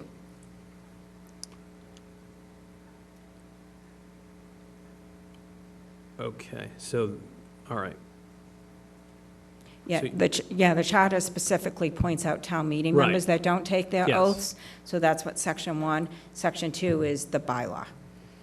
So section 2 would solve all the way back to April 11th, 2015, any issues related to that? Correct, For because that's all when elected. the bylaw was passed. Okay. All right. Thank you. Other questions? All right.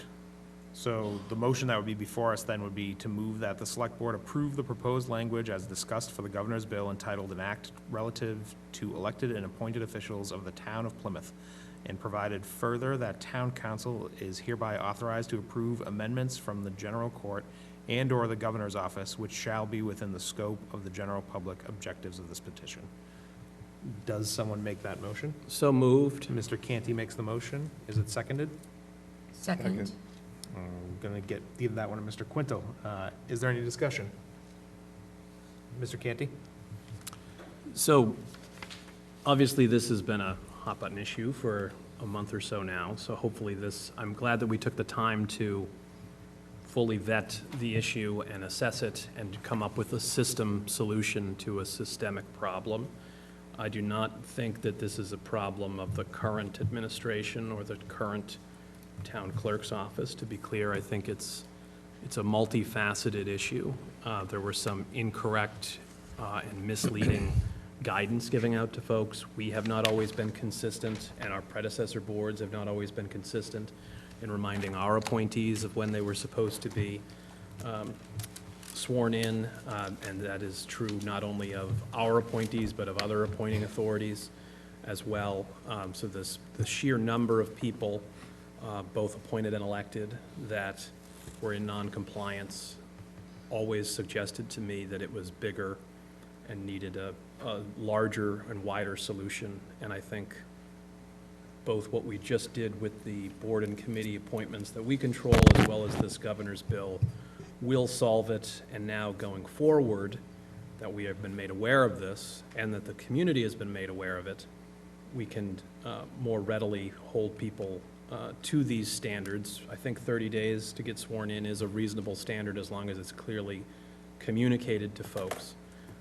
And I'm confident that the systems that we've put in place for our appointees, as well as that the clerk's office has put in for appointed and elected officials throughout the town, will prevent this from resurfacing. So I commend the work of the town clerk's office in coming to put this report together, which I know took a lot of time to do.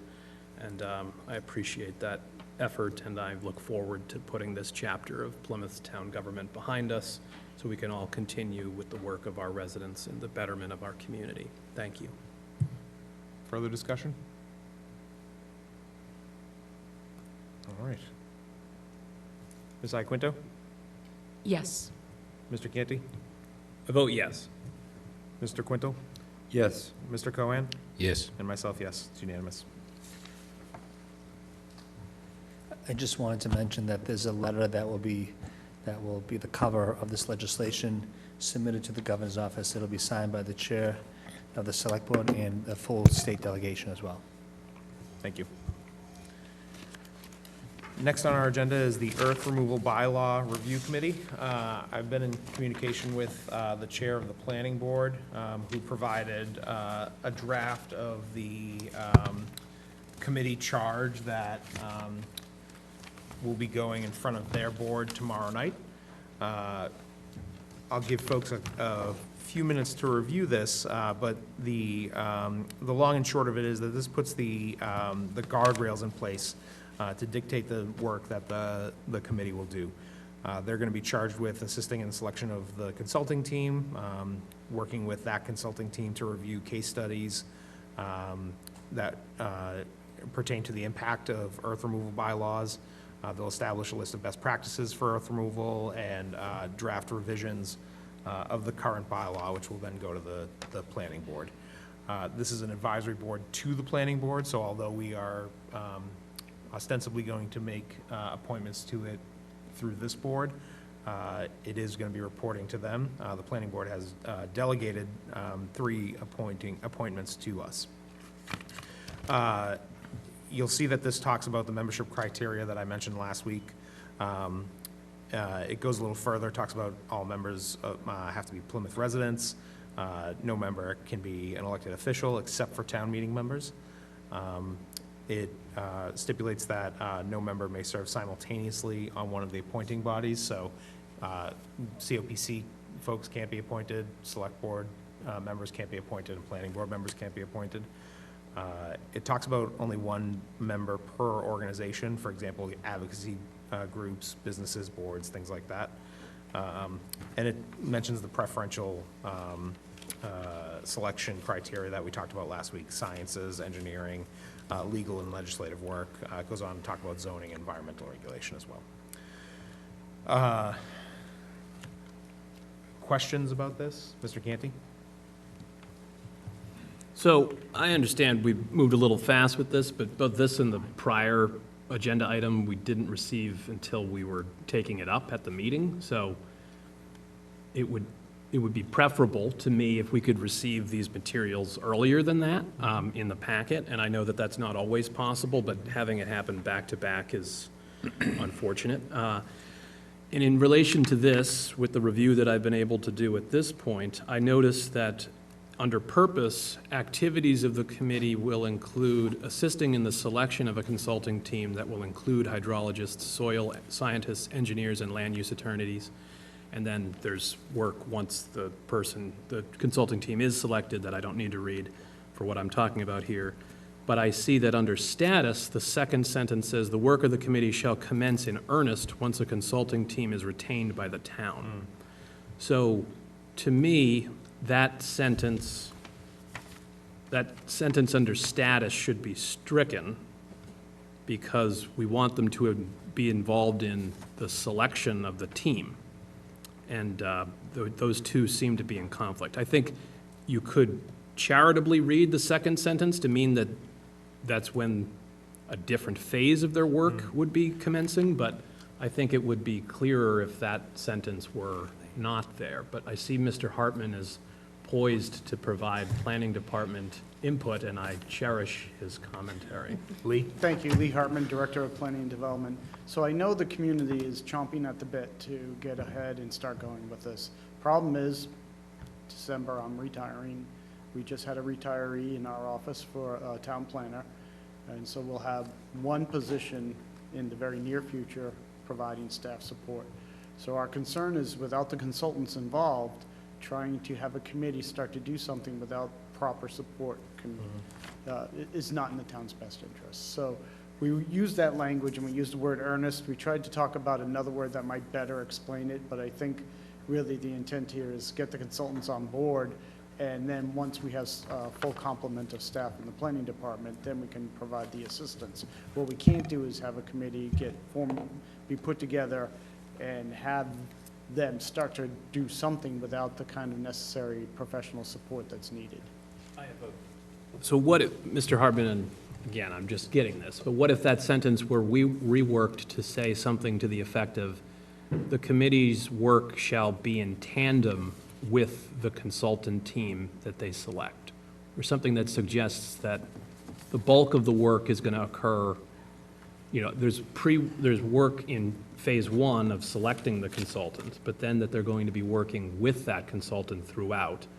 I think that or a similarly phrased sentence may accomplish what you're looking to do without suggesting that they will be, you could read this if you were a skeptic, and some of the proponents of this are skeptical of us, so we shouldn't lean into that, might be that we're going to present them with a consultant and they're going to work with them whether they'd like to or not, which I know is not your intention, but that could be a potential reading of that, and I would like to avoid that, given that this is already a issue of significant public interest and concern and consternation within the community. Yeah, I think it's a linguistic issue. I think Mr. Canty's right. Phase one of this project, or of this committee, is bullet point 1 under activities, and phase 2 is the remaining 4 bullet points.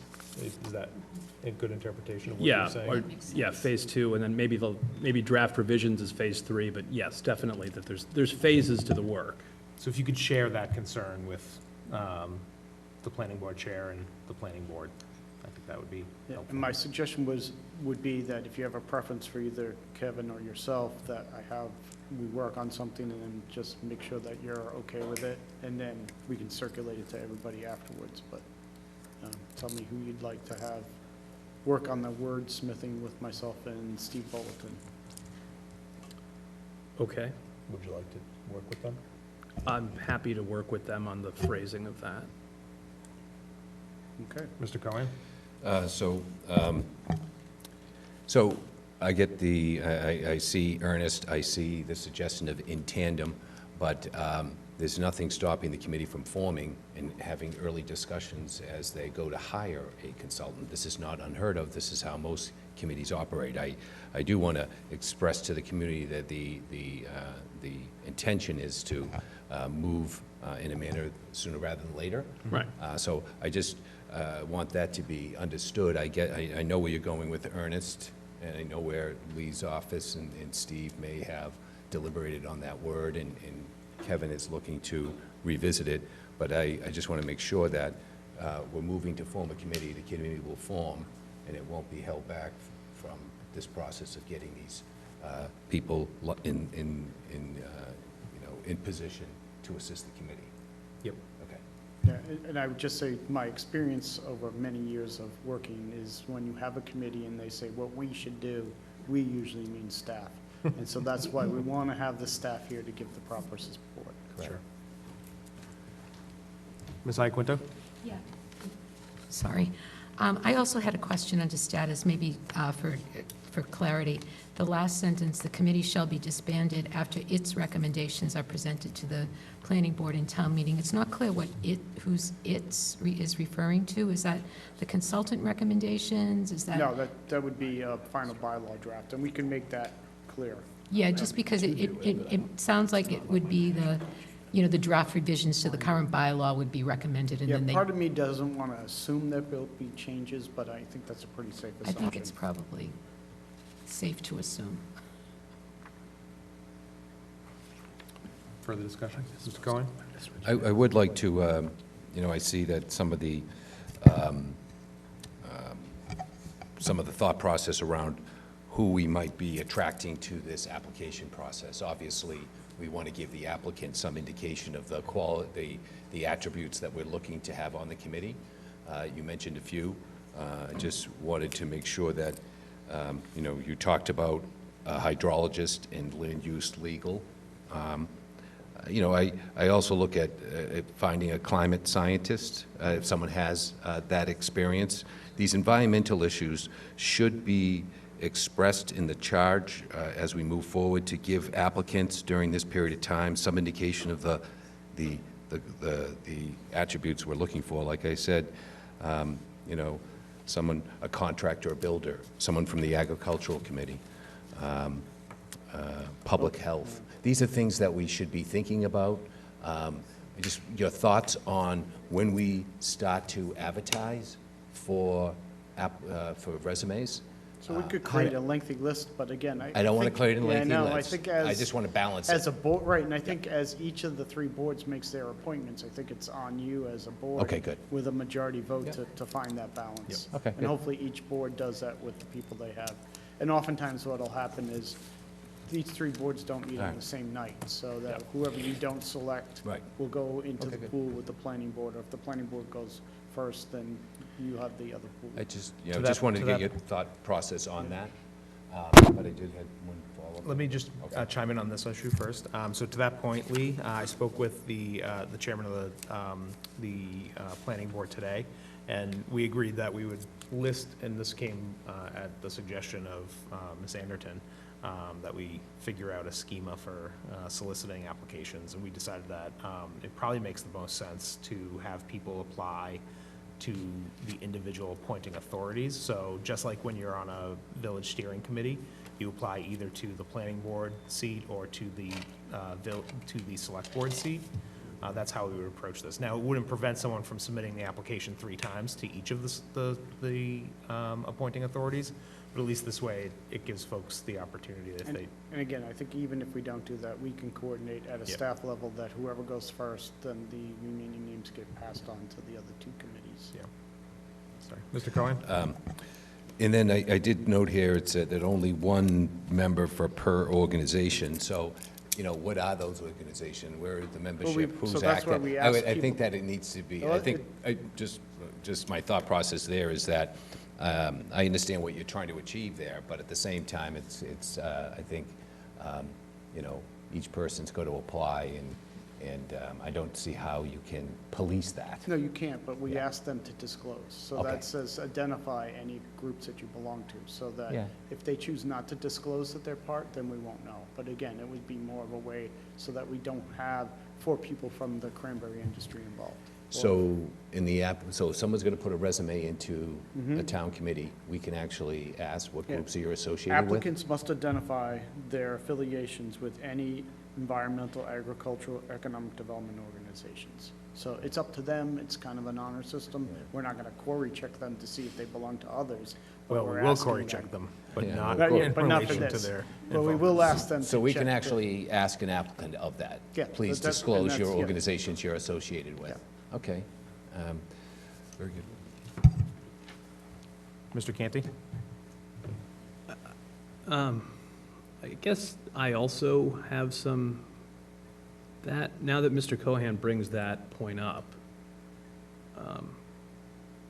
like, how broad would that, like, what if they're a member of like a national environmental organization? So I would say that there's no appointing police that's going to be involved in this. I really think the attempt here is not to have 8 people from one group or another, and it's the discretion of the 3 boards when they make their appointments. But aren't- And I think you could make that, again, we could get this really complicated, but I think if there are 8 people who all belong to the Sierra Club, you can look Well, and just right, say, right, but then if you're not gonna target, the National Environmental we could say League, local. right, We something, a placeholder We organization, could say local and regional. well, but then, I mean, has this language been vetted by town council? It seems like it's kinda getting a little close to like First Amendment-related issues and I understand that you don't want to have this group basically be another group wearing a different set of hats for the night, that they're at these meetings, but a prohibition against it could potentially be seen as being viewpoint targeting in a way that is So undesirable. if the board's recommendation is to not to strike that, I can talk to I don't, you tell me. Again, what we're trying to do is to create some parameters for balance. I think, And I understand your concern, but again, right. I think it's individual boards with their appointments. I think it's less problematic if they're identifying voluntarily their affiliations, but a prohibition, because then that could be assessed. In the same, like, for example, I'll use myself as an example, because I won't offend myself, I don't think. But like when we're appointing people to the Airport Citizens Advisory Committee, So suppose we add the word should. Would that make you feel more comfortable? well, the bold language is more what I'm Yeah, in the bold language. getting rid of that, and then applicants should, that I'm more comfortable with that. But like, going back to my example, like, I think there's a benefit in the airport CAC to have some residents, some people involved in the industry, some people that are renters at the airport, like a diversity of perspectives. But I think having too rigid of a guideline on something like that, and suggesting that only, giving the impression that you're suggesting that only a certain number of people with a certain viewpoint should be able to show up, can be problematic and counterproductive. And only, because some of the criticism that has led to this initiative is that the town isn't listening to certain concerned groups who are themselves organizing to advocate on behalf of their concerns. And I understand the desire to have a diversity of perspectives, but there's also, if it's a common cause that you're advocating for, how do you toe that line, And I think too that this is, to your point earlier, Lee, that it's up to the appointing authority to decide what criteria works for them. So I think making this perhaps a preference rather than a requirement might be helpful. Preference would be much softer than a prohibition. And so we can use the same language that we use for the people we pick versus the people we don't pick. Yes. Okay. Right. Further discussion or questions for Lee? Mr. Cohen? That takes it, so glad they have some resolution on that. I go back to the preference. So you have this preference, there's of 3 categories. Was there any other discussions around what other categories you felt like? How do you feel like that covers the spectrum of people that you're looking for? Do you think that's small or something that, I guess it just defaults back to the board about what qualities we're each looking for? Part of this is that we're also running ahead of the actual body that's sponsoring this group. So we're reviewing this information ahead of the planning board, who's going to meet tomorrow night. So, I think That's a good point. this is, I mean, this is what happens, though, when an Yeah. appointing authority delegates their appointing authority to other Right. appointing authorities. You get a lot of input, I perhaps, understand. when you didn't. And want again, it. I But still, Lee, go I ahead. think the word's preference there, and I think you're right. You want a balance. You want maybe citizens who are just citizens who care, people with technical background, people with legal background, economic backgrounds, people from the cranberry bogs. Hopefully, we have, Right. you know, a little Health sciences, representation from everybody. Yeah. But we don't list preference for people who are in the agricultural committee, in agricultural. So, Yeah. again, we were looking just to say that having some people with some technical knowledge on the committee would help, but. Yeah, and I understand what David is indicating. We are kind of ahead of the planning board. The planning board's meeting tomorrow night, and they're giving us guidance, but in the end, it defaults back to us and what qualities we're looking for during that period of time when we look at applications. I can understand. Thank you. Anything else? I don't think we need to take any vote here tonight, unless the board has some action item they'd like. So the only thing I could think of is whether or not you want to instruct staff to start the process for advertising for people. That would be the only thing. So our motion last week was to. Oh, you did do that already? Okay. Post on the 9th pending the recommendation from the planning board. Okay. And COPC took a similar action themselves at their meeting last week for their 3.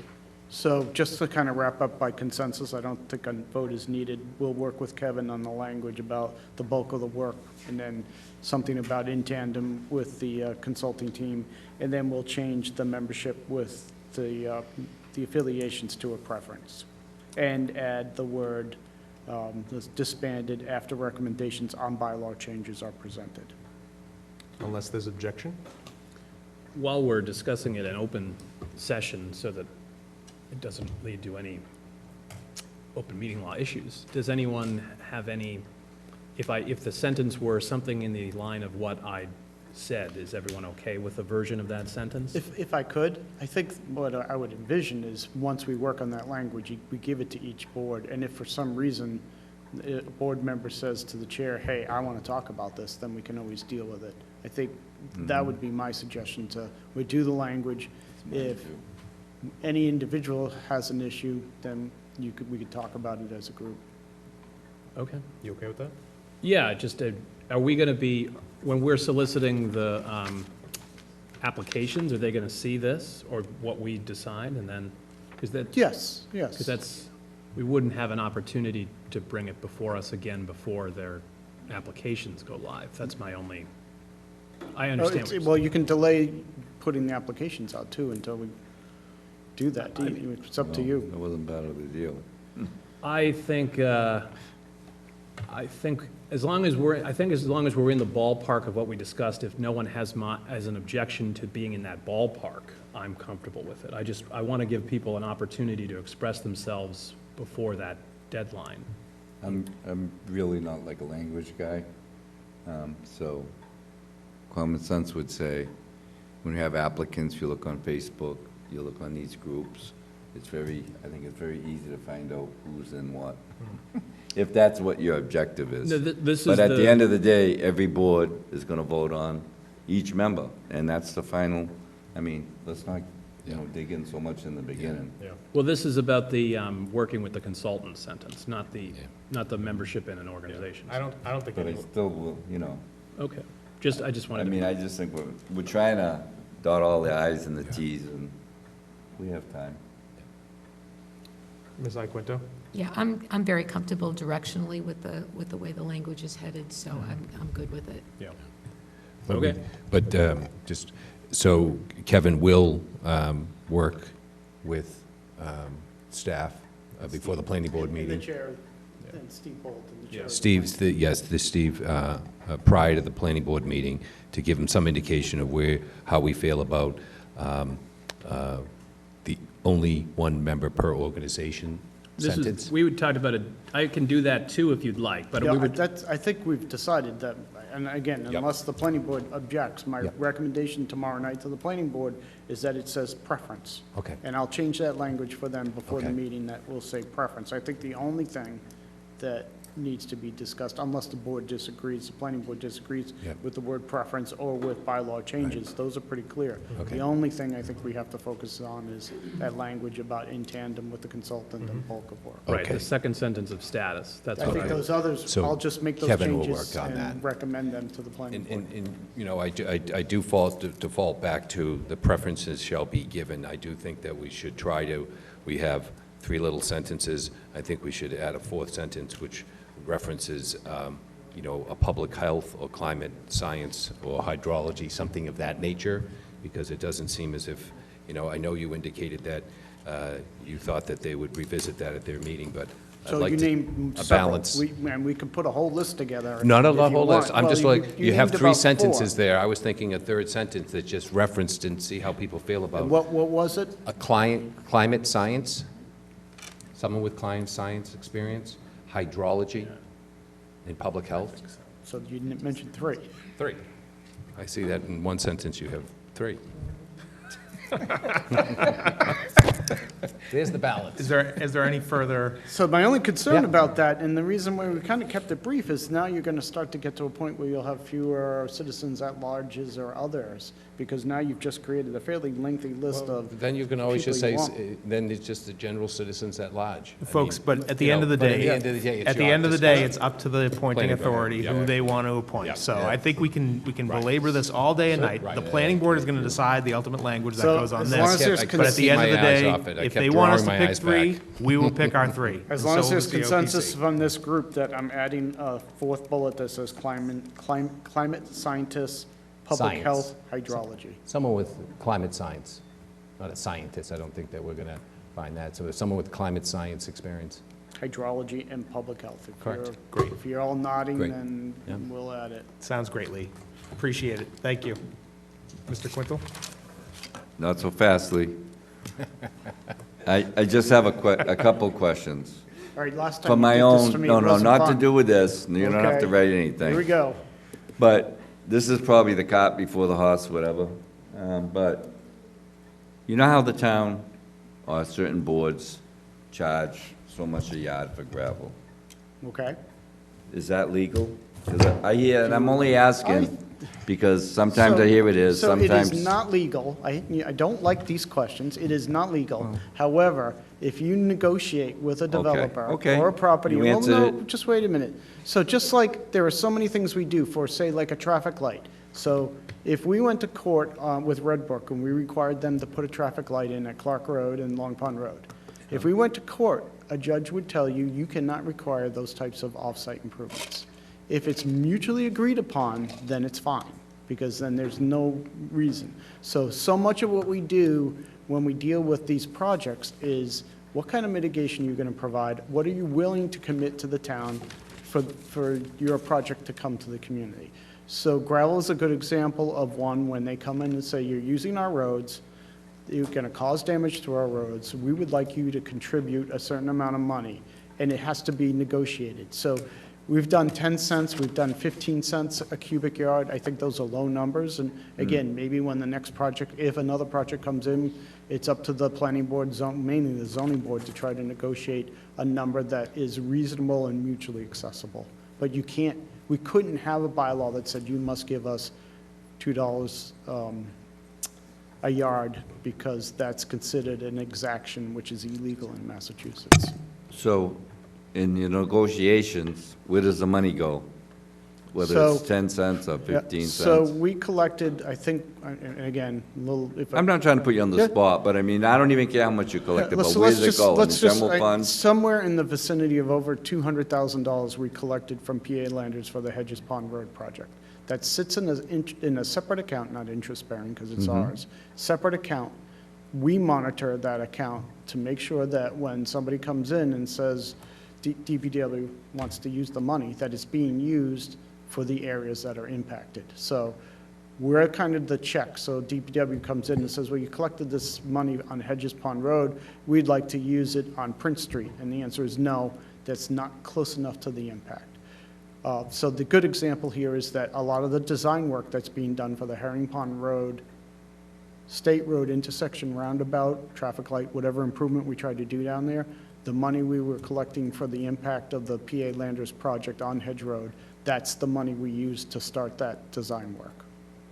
But again, DPW typically spends that money on road improvements. Planning Department not oversees, looks at it to ensure that it meets the intent of what that money was provided to the town for. The reason I asked is because I think that a portion of that money should either go into preservation of some sort.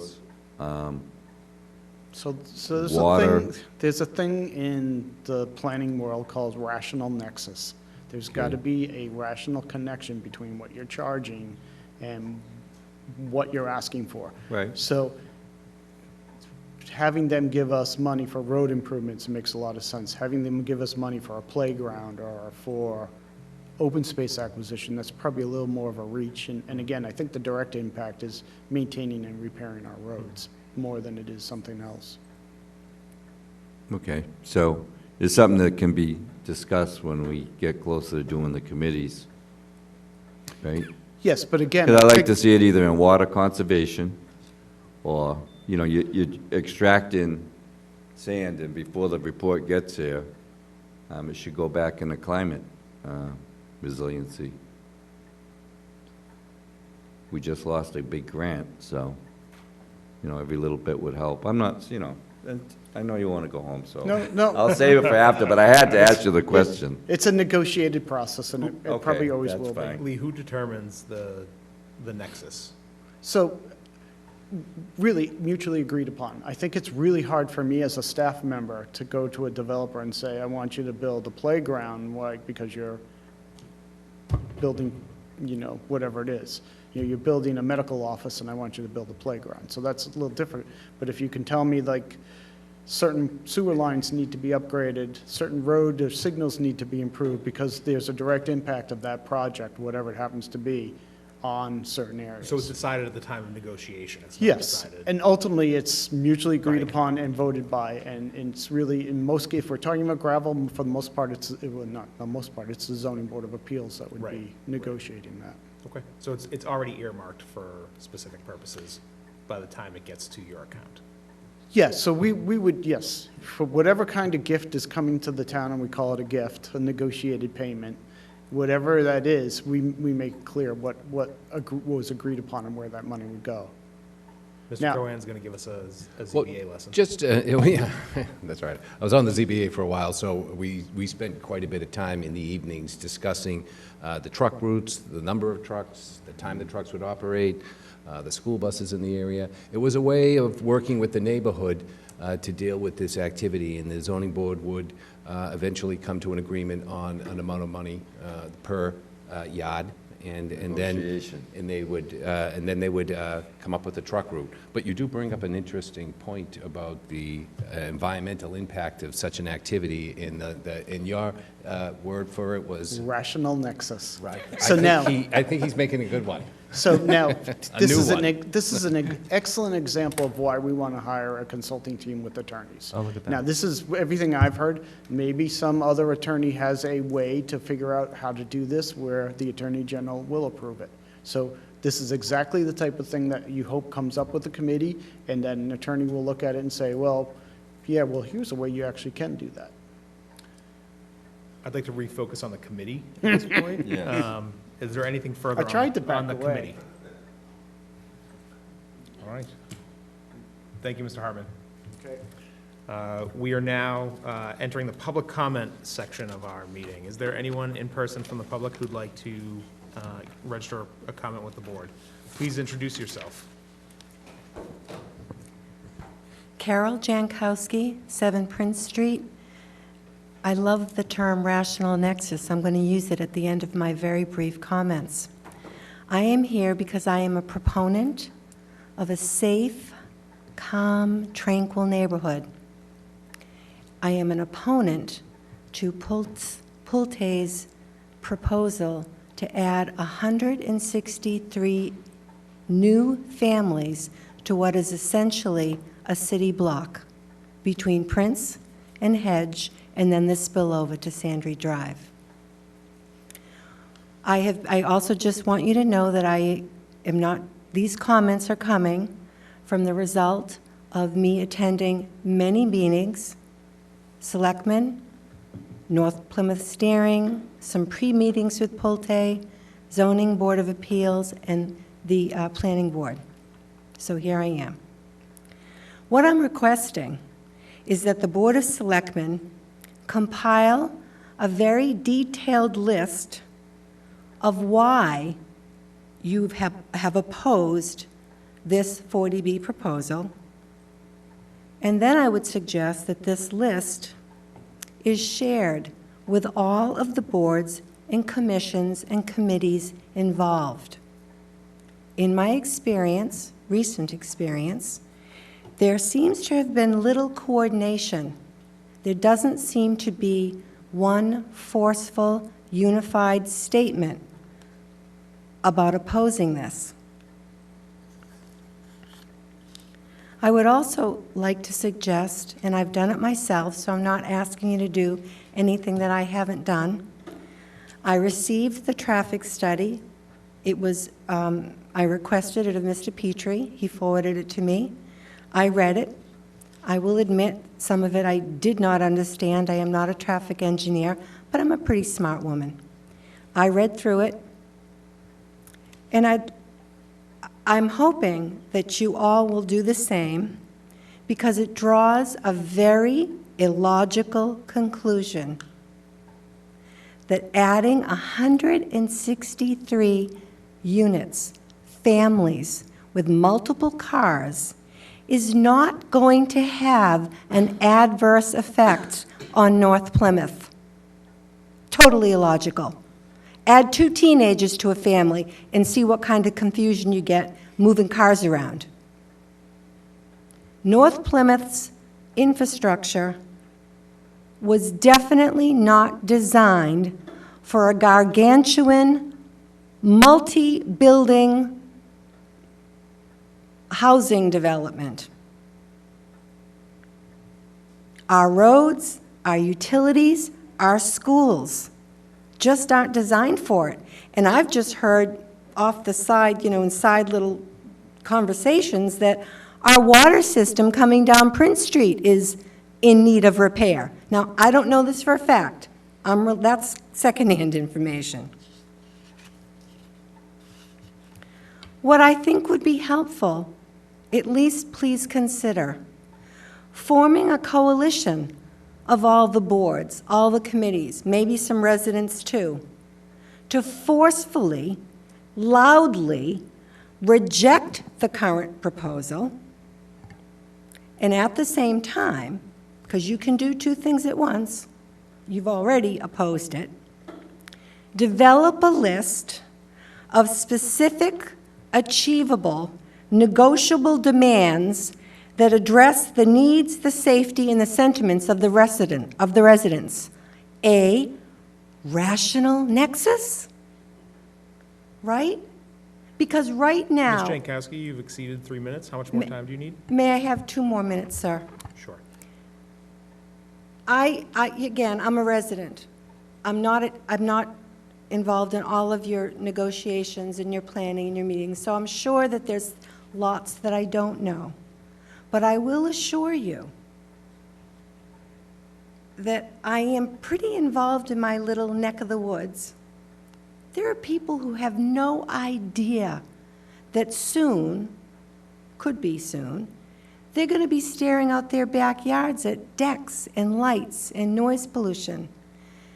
There just doesn't seem to be enough of an effort from you folks and all the boards I've mentioned to get a loud message out there. And if we have to live with 40B because of the gargantuan force of that law, then we should at least put together a force equal to that to make them toe the line, keep their feet to the fire, do some of the things that we need to do to address the safety of our children, our elderly, and our residents in that neighborhood. Thank you for the extra minutes. Thank you. Is there anyone else in the room who would like to speak under public comment?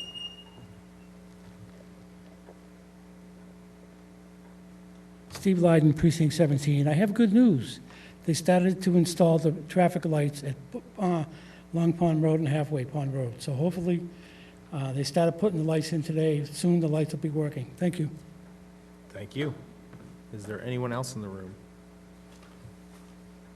Is there anyone online?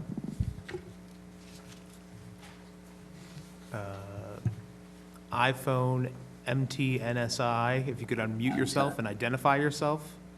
Yeah, it's Matt Tavares, Precinct 2, Committee of Precinct Chairs Chair. Can you hear me? You're a little on the quiet side, Mr. Tavares. If you could get closer to your iPhone, if that's possible. Yeah, I apologize. Hopefully you can hear me a little better. A little better. Yeah, I apologize. I'm in between things and wasn't really planning to speak. So very quickly, in regards to the, go back to your discussion on the earth removal bylaw committee, I appreciate all the work that the petitioners did to work collaboratively with you, with both yourself and the planning board and their article, and then moving along to a formation of a committee by having no motion, no action requested at town meeting floor. You know, while I appreciate the fact that the planning board and select board chairs have been working very closely together, I was a little disheartened to get this list. You know, this process is moving very quickly and it feels a little disjointed. But I did receive this posting that you were all discussing tonight, and I agree with some of the suggestions you're making. But you know, when it was presented and emailed to me, it said in discussions with also the COPC.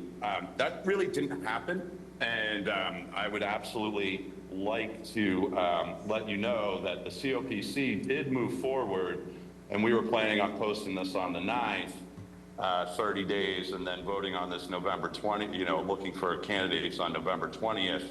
But just as a common courtesy, I would appreciate it if either the chair or the vice chair would reach out to myself or the vice chair of the COPC to discuss this.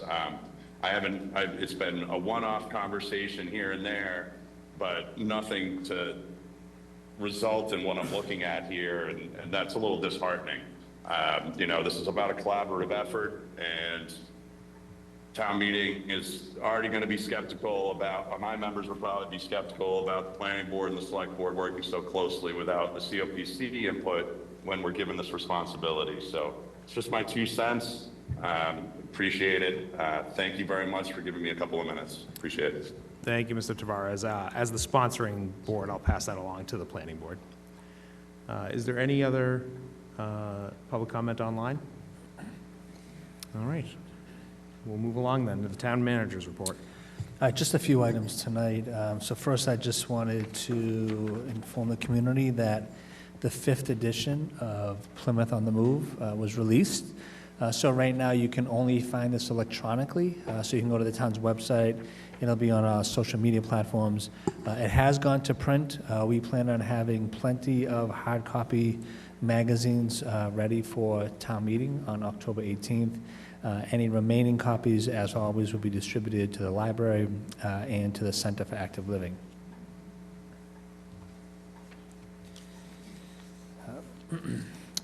Just by way of an update regarding the full sale, I think I mentioned in the past that a gate will be installed at the parking lot on St. Charles Ave. That has been installed. That gate has been locked, so there are no vehicles currently parked in that parking lot, which is a good thing.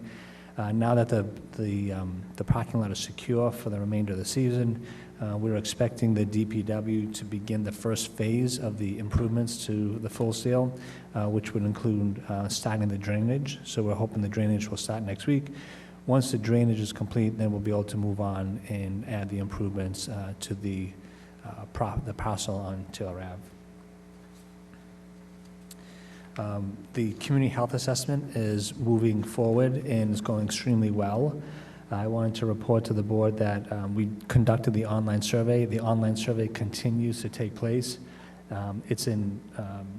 The survey is in English, it's in Spanish, and it's in Portuguese. Right now, we have over 1,000 respondents to the online survey. So we're going to keep that open for the next couple of months, hopefully that we can get more and more input. The Route 80 sidewalk, if you drive in that area in the next couple of days, you will see construction. That construction started yesterday, so I'll keep the board posted on the progress of that project. That's been, again, we've been waiting for that project for almost 3 years now. Just an update on the Stop and Swap, formerly known as the Swap Shop. So we've opened this up for the last couple Saturdays. Right now, over the last 2 Saturdays, we've had over 100 folks attend this Stop and Swap. Again, it's been extremely popular so far. We'll continue to accept donations and swap out those donations to those folks who are willing to take them. And then the last thing I just wanted to report is that October is Fire Prevention Month. And so this coming Saturday at the Manamet Fire Station and the West Plymouth Fire Station from 10 a.m. to 2 p.m., we will be holding an open house at those 2 fire stations. And that's really family-oriented. This will be an opportunity for children to talk to firefighters, put on some of the firefighter turnout gear, and see all the various types of equipment. So we're going to be promoting fire prevention this month, starting again at the 2 fire stations, and then as we have been talking about for the last couple of months, really promoting the community wildfire protection plan, which is something that is currently underway. So pending any questions, that's all I have for tonight. Questions for the town manager? Mr. Cohen? The only thing I had to add to is the swap shop, and it's a lot of fun. Can't advocate it enough. This week I was able to secure a little bust of Socrates All right. after dropping Good news. something off. Anyone else? All right, we'll move along. Select board discussion, new business? Mr. Canty? So I have a couple items under new business that I'd like to see us take up on a future agenda in the near future. Specifically, we have talked about these as part of our goals for the year. And I think there are 2 that, in addition to ones I've mentioned previously, that should be taken up as part of our assessment in regards to the budgetary process. One would be public safety staffing and increasing that. We had in our goals listed for the police department, but I think it's both a police department and a fire department issue that we should look at. I know that a few years ago at this point, the town had a SAFER grant program that we were able to ease the transition of some new firefighters onto the tax rolls over a period of a 3-year period with 100%, then 66%, then 33% paid by a grant, and then 100% in the 4th year paid by the municipality in terms of their salary to improve response times under the ISO requirements. Exploring an option like that for the fire department or other options to increase fire department staffing, I think would be beneficial. And as we all know from what we discussed as a board, even the members that were running for election at the time, because it became an issue at the election with the civil service question, the police department is also experiencing acute staffing shortages that are having an effect on the ability of the department to meet its needs and sustain a quality of life for their officers, which if left unaddressed will only create a downward spiral where more people leave because they can't take it anymore, and then the problem gets worse, and then more people leave, and et cetera, et cetera. So I would like to see us reviewing what, if anything, we can do about those 2 public safety staffing-related priorities on a future agenda. That would be great. I would also like us to, in a related note, my office is in Brockton. I don't have to go to Brockton that often. I primarily work out of here or in Plymouth District and Superior Court or work remotely. But Brockton is in the process of building a unified public safety complex with their police, fire, and I believe their IT department as well, which may or may not make sense for us. I think they're in a unique situation being a very different municipality in a lot of ways. But we have previously talked about the potential benefits of a public safety conference when we were talking about 46 Sandwich Road. We have also talked historically about the issues present in terms of the existing site that the police headquarters is on, as well as the limitations of that site for necessary expansion to provide working space for officers. So one of our goals in FY 26 was to begin the police headquarters and/or public safety unified complex feasibility study. And I would like to see us add that to an agenda so that we can incorporate that into the budgetary process, because the sooner we start that process, the sooner we can complete it. As Mr. Malaguti and other members of this board mentioned earlier, the longer we wait to build a public building, the more expensive it gets to do so. These are known problems that do exist and have existed and need solutions. So I would ask that those two items be added to a future agenda in the near future. Thank you. Ms. Iaquinto? Yes, thank you. I also have a couple of items that I'd like to propose for future agendas. This first one, I was planning to present to the board even before I knew that Ms. Jankowski was going to come and speak so passionately about the Pulte project, because I too have been staying on top of what's happening in North Plymouth. I went on the original site visit with the state. I've been reviewing the Pulte application. I too have been trying to wade my way through that traffic study, which is not easy. Attended the ZBA meetings and the planning board meetings. And as a side note, I am personally offended when the developer presents this project as an asset that Plymouth has been missing out on for a long time. So that's not what I want us to discuss. I just wanted to get that out there. But I am really, really concerned about public safety issues. And the traffic and the parking, I saw in the application that they are requesting no visitor parking spaces. And to me, that just says, well, where are their visitors of 163 units going to park? They're going to park on the streets. And that again is going to, and park in front of Carol's house. That again is going to just exacerbate the issue. So I know that we sent the letter expressing our disapproval of this process, and I know that the project is probably going to go forward, and we have very little authority over that, but we do have authority over public safety in this town. So I would really like us to have a discussion as a select board to really understand what the risks are associated with the public safety issues that will arise from this project. I think that, if the project moves forward, they're going to leave town, and we're going to be left with public safety issues that really, really concern me. So I'd like to get that scheduled as quickly as we can. The ZBA has another meeting scheduled specifically for traffic concerns on October 20th. I would love to be able to discuss that right after that, after we hear what they have to say.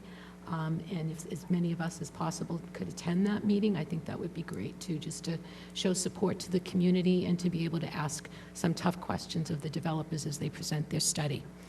So that's one. The second one is, I'm sorry that Lee has left. One of our goals is to develop a staffing model for the Department of Planning and Development. And as we've been hearing for a number of months, that department is undergoing significant transition with a number of retirements that are happening. And I know Lauren Lind is very capable, and I know that she's got some great ideas for a vision for that department. I would like us to be able to be part of that conversation.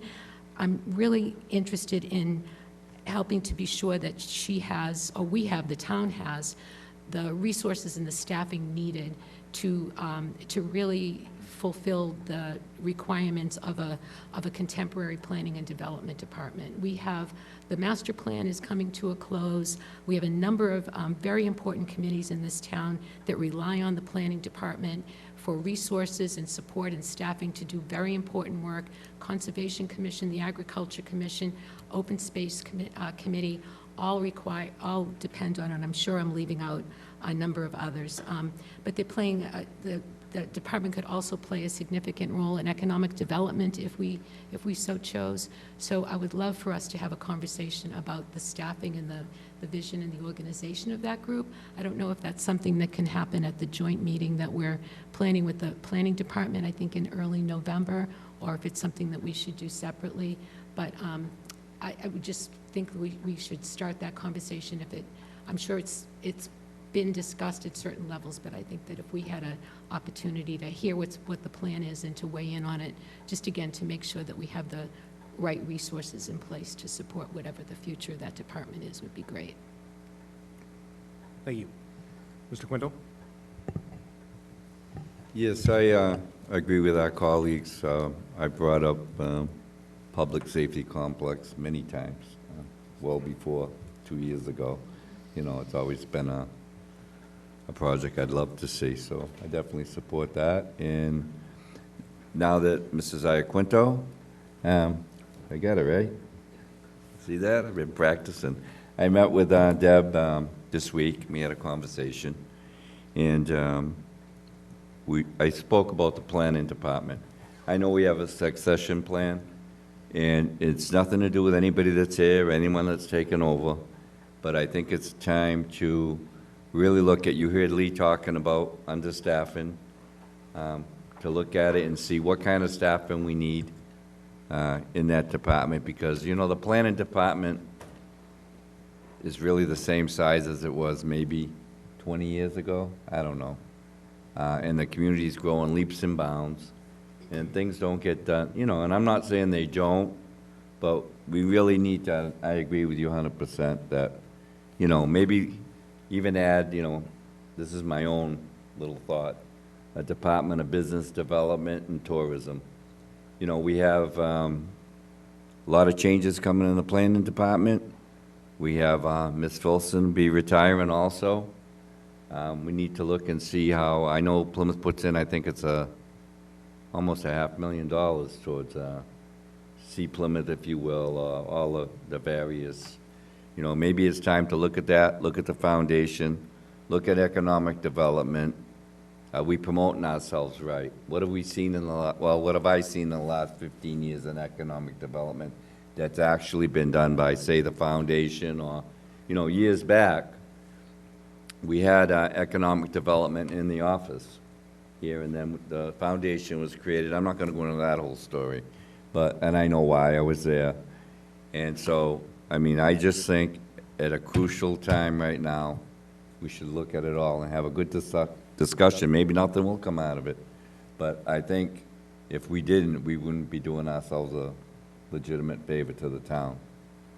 You know, do we have somebody out there promoting our town? Somebody going out and attracting businesses?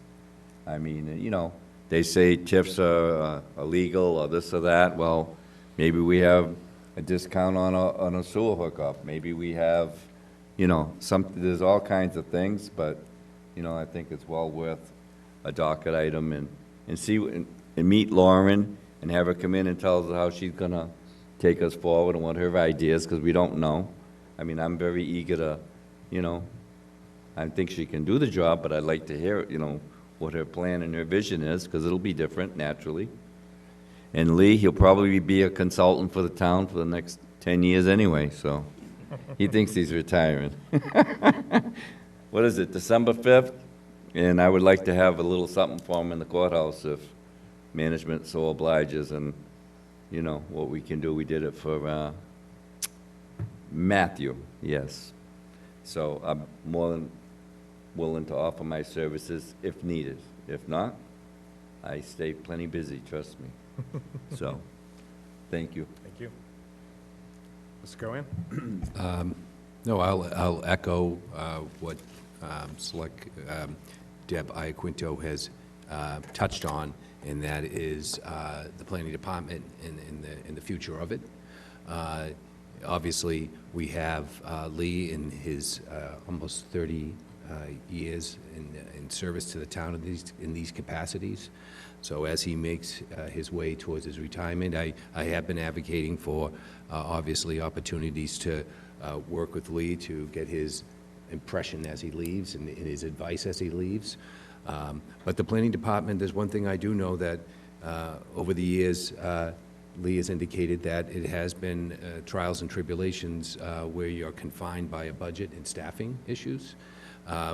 And at times, you know, our town is staffed at a 1975 level, and it's the year 2025, and we're dealing with many challenges. It is the Office of Planning and Development, and we need to have these planners in place. But we also have to look at the historical district commission, community development, and the planning department, and how they'll interact with this department and other departments in the future. So I welcome that discussion, and also your ideas on tourism and travel and the town's role in that capacity. But I would like to just take this moment to just point out again, over at Pilgrim Hall, the Plymouth Philharmonic has been performing in our downtown over 100 years. Right now, they're in southern Plymouth. They are performing at Memorial Hall during the Pops Christmas season, but I would like to see what policies are changing at Memorial Hall that would make Plymouth Phil to be at Plymouth South High School. I think that the Plymouth Phil is a flagship cultural, gem for the South Shore and Plymouth. We really need to do everything we can to get them back into downtown Plymouth, because the ancillary benefits of having the Phil perform, people go in and have dinner and then go to a performance. So obviously we want these activities in our downtown to support the local businesses.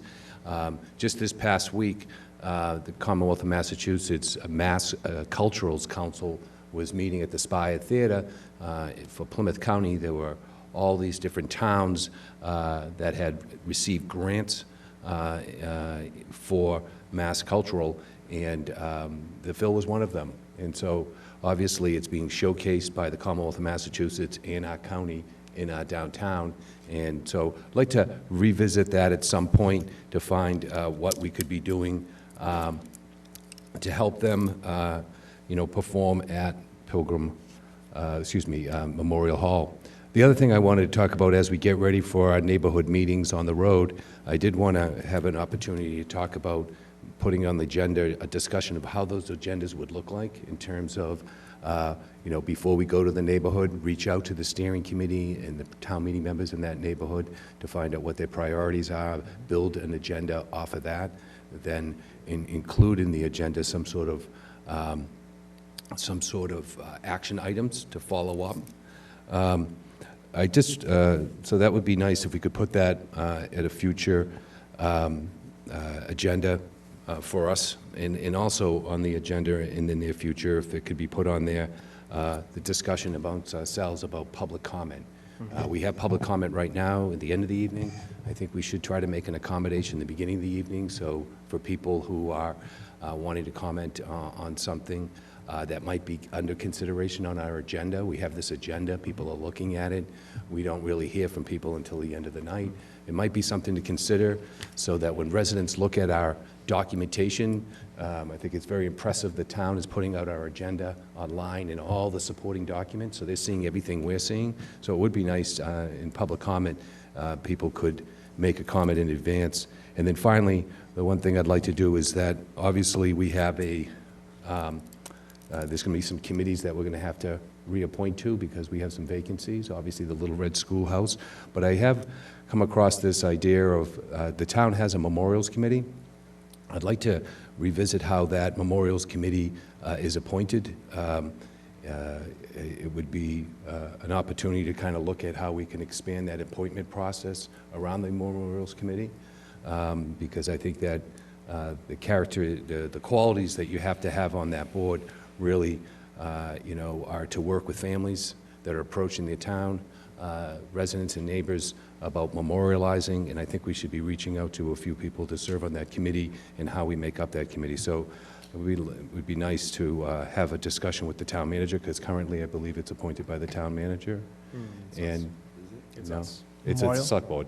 Select board has to, yeah. So, but I would like to have a discussion on how we're going to appoint to that committee and the qualities and the attributes that we're looking for. Thank you. Just so you know, Mr. Cohen, the On the Roads is going to be on the schedule next week, so we can have that discussion then. And I agree wholeheartedly with your sentiments on public comment. In fact, in any of the other committees that I run, I always put public comment at the top of the agenda, unless there's an objection. I think we can put that at the top of the agenda next week. It's our agenda.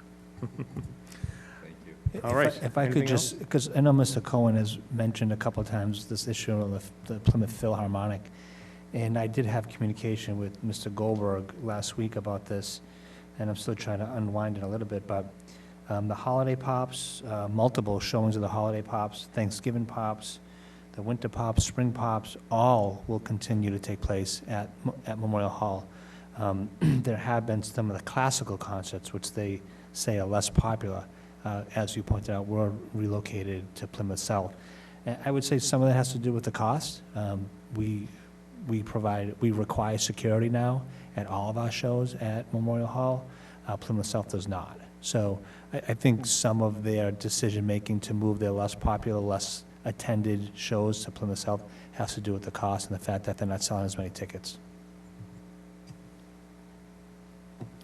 Thank you. But I do think we should try, I know the classical concerts, the pops, the holiday performances, but one performance outside our village center is just enough for me to take interest in seeing how, if there's anything that we can engage them in accommodating their circumstance. So I really would like to see them back in downtown Plymouth, and so we'll, I'll continue discussing that with you and your staff and the Phil to see what options might be available. Perhaps there's a meeting between management and the Phil. Mr. Canty? So just circling back to, I agree with Ms. Iaquinto's suggestions as well as the suggestions by Mr. Cohan and Mr. Quintal as well, but I wanted to particularly circle back to the Pulte item because this is an item that they came before us looking for a deal, and then they walked away because we wanted them to come back with certain criteria to protect the infrastructure that they were going to be affecting. And their traffic study suggestions were, in my opinion, ridiculous. The amount of cars and the idea that none of those residences are ever going to have guests. No one will ever come to visit. And they don't even have enough cars, enough parking spaces for all the bedrooms. Obviously not everybody with a bedroom, not every bedroom is going to have a person in it. Not everybody that has a bedroom is going to have a car. But they're just setting it up to defer those issues into the surrounding community, and they don't care. So, we sent the letter to the state, which correct me if I'm wrong, but I don't think we've ever done something like that before to oppose it in an official capacity. But I'd like to I agree with Ms. Iaquinto that we should be doing more to oppose and frustrate that development, which is able to come in because we weren't in safe harbor yet, because of the way that they conducted themselves by trying to come here, work something out with us, and then when they didn't like what we wanted them to do, bare minimum for the residents in that area, they just took their ball, went home, and said, we'll force it down. Then they didn't just take that project, they added more units on top of their original ask. So to me, that they have conducted themselves in a way that they are taking full benefit of the aggressive nature, the bull in the china shop nature of the 40B statute, and I think we should do what we can do on our side, even if it is a somewhat futile effort to oppose it, but at least making it more difficult for a developer in the future and less palatable for them in the future, an out-of-town developer that doesn't care about us and is just going to make money and then leave, to do something like that in our community and just create problems, not care about their impacts, and walk away. I think that our residents want us to do that more often, and I think regardless of where it is in Plymouth, this one happens to be not far from my house, not far from Mr. Quintal's house, but I would feel the same if this were in Buttermilk Bay, because I just think that the way that these out-of-town developers come in as bullies and then act, as Ms. Iaquinto said, like they're doing us a favor for building a project in an area that nobody wants, is ridiculous. And I think we should be pursuing all available options to make it unpalatable for them and for other developers to conduct themselves in that way within the metes and bounds of our hometown. I don't want to go further down this conversation, I will put it on a near future agenda. You're welcome. Any other new business? Any letters? Mr. Canty? So I got an email on yesterday, 10/6, from a resident, Jacqueline Pompaselli, which was alarming in some of its details. And it seemed to be addressed only to me, so I'm not sure if she sent it to other board members as well. But based on the contents of it, I thought it warranted bringing it up for hopefully some remedial action. So, hi, Kevin, I hope you're doing well. I have also sent this email to members of the DPW, but I'm writing to express serious concerns about the ongoing speeding issues on Rocky Hill Road, particularly the stretch by the power plant where the speed limit is 40 miles per hour. I live at, I will not read out the specific home address, but on Rocky Hill Road, and vehicles frequently speed past my home day and night, but especially in the early morning hours. Over the past few years, there have been multiple accidents along this road, especially between the power plant and Whitehorse Beach. Just yesterday morning, around 2 a.m., a driver lost control, hit a telephone pole, and then crashed into my parked car and yard several feet down the road. My car is likely totaled, and my yard sustained significant damage. Thankfully, no one was injured, a miracle considering the severity of the crash. Before even hitting my car, this individual snapped the telephone pole clean from the ground. Had my car not been parked outside, the driver could have easily hit my house or a neighbor's. While I appreciate past efforts like speed traps, they are clearly not enough. In speaking with several neighbors over the past 24 hours, it's clear that many of us feel unsafe. We've had close calls while walking dogs, collecting mail, waiting for the school bus with children, or simply spending time in our front yards. This is unacceptable, and action is urgently needed before someone is seriously injured or killed. I respectfully request the town consider the following: install a digital speed warning sign with flashing lights just after the power plant to alert drivers as they enter the residential area, and reducing the speed limit to 25 to 30 miles per hour throughout Rocky Hill Road to better reflect the residential nature of the area. The current measures are not sufficient, and I'm deeply concerned for the safety of my family and neighbors. I appreciate your attention to this matter and hope we can work together to make Rocky Hill Road safer for everyone. Thank you. So, some of her suggestions would require like a speed study and a formal process, which would be more involved, but doing something at a minimum like perhaps directing for enforcement to be increased in that area, if we could do that, or the digital speed sign. I know we put them in different areas throughout the town, but based on the nature and severity of that accident where a car went through a pole, snapping it in half, and still had enough force to potentially total a car behind it, it seems like there's a significant public safety concern in that area, so. Yeah, if you could forward that email to me, we can talk to the chief. We don't have a traffic division in the police department, as you Right. know, but we certainly gonna put speed signs. I can tell you, since we've hired our crime analyst, this police department has more data than ever. So they collect data now, they can report out on data.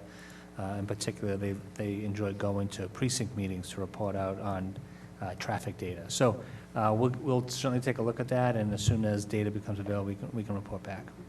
I'm forwarding it to you now. Thank you. Other letters? Old business? Mr. Quintal? Thank you. I brought up in the past about chip sealing, and I understand how it goes. And first was 1, then was 2, then was 3, and now we're up to 4 neighborhoods. There's petitions going around, and I think I forwarded them to you. And they're going to come in before the board. But my suggestion would be, if you agree, is to have it as an item and have DPW staff here. And it's not to belittle them, but I mean, I'm, trying to explain to people, and I think Kevin has also, the benefits of it. And I explained to them, it's cost effective and blah, blah, blah. In 2 weeks it goes away, it doesn't. It's ruining people's carpets. There's been 2, they're not antique cars, but what do they call those? Low riders? yeah, that have been damaged, and it doesn't go away. So I think we need to have a discussion with staff as to where we keep doing this in residential neighborhoods or we don't. And just, I understand it. That's not what I'm asking them. They've explained it to me, I've explained it to them, but people aren't happy. And I guess the bottom line is simple. I sit here to represent them. It's their tax dollars. If they're not happy with it, let's do what makes people happy. And that's really what my job is, or our job should be. So, I mean, we gave it a shot, we gave it a long shot, but, you know, it's, there's 4 major thoroughways that are neighborhoods that are having problems, so, you know, I don't know if anyone else wants to chime on that, but I think we need to put it on there and let them come in, because it's getting out of hand, you know, and I see the petitions, and not that that's out of hand, but it doesn't have to get to that point. I think we need to sit and chat with them, let them come in, and let them tell you their stories. So it's not me, you know, not that I mind, that's what I do, but I think you need to hear it from the residents. Yeah, I've had a lot of people approach me in the last week about this as well, so I think it's probably worth us having a further conversation about it. Mr. Cohen? Yes, I also have been hearing from people on the chip sale, and I think that, you know, obviously it's a new experience for the town. We need to kind of look at the options that we might have at a certain point in time. I know one of the biggest concerns was the debris that's left over weeks and months later. It was explained to us that some of this stuff would be moved into position into the crevices of that car activity will actually enhance the process. But obviously, at a certain point in time, that debris does pile up on the side of a property, and people walk over it and track it around. So I have noticed it for myself, just looking at it from the road and walking over it. So it has become an issue, and we should, you know, talk about it. Any other old business? Ms. Iaquinto? Yeah, I have an update on the Community Energy Forum that we've been discussing the last couple of weeks. So we have a date. It will be November 10th, which I believe is a Monday. It'll start at 6 p.m. and it'll be right here at the Great Hall, so it will be able to live stream it too. So more details to come. We're still kind of fleshing out the agenda and the participants, but it should be a really good discussion that will give us a lot of resources and information as we enter the next energy heating season, which we're all looking forward to, I know. Any other old business? All right, is there a motion to adjourn? Motion. Second. All right, it's been moved by Mr. Quintal and seconded by Mr. Canty. Discussion? Mr. Cohan? Yes. Mr. Quintal? Yes. Mr. Canty? Yes. Ms. Iaquinto? Yes. And myself, yes, we are adjourned.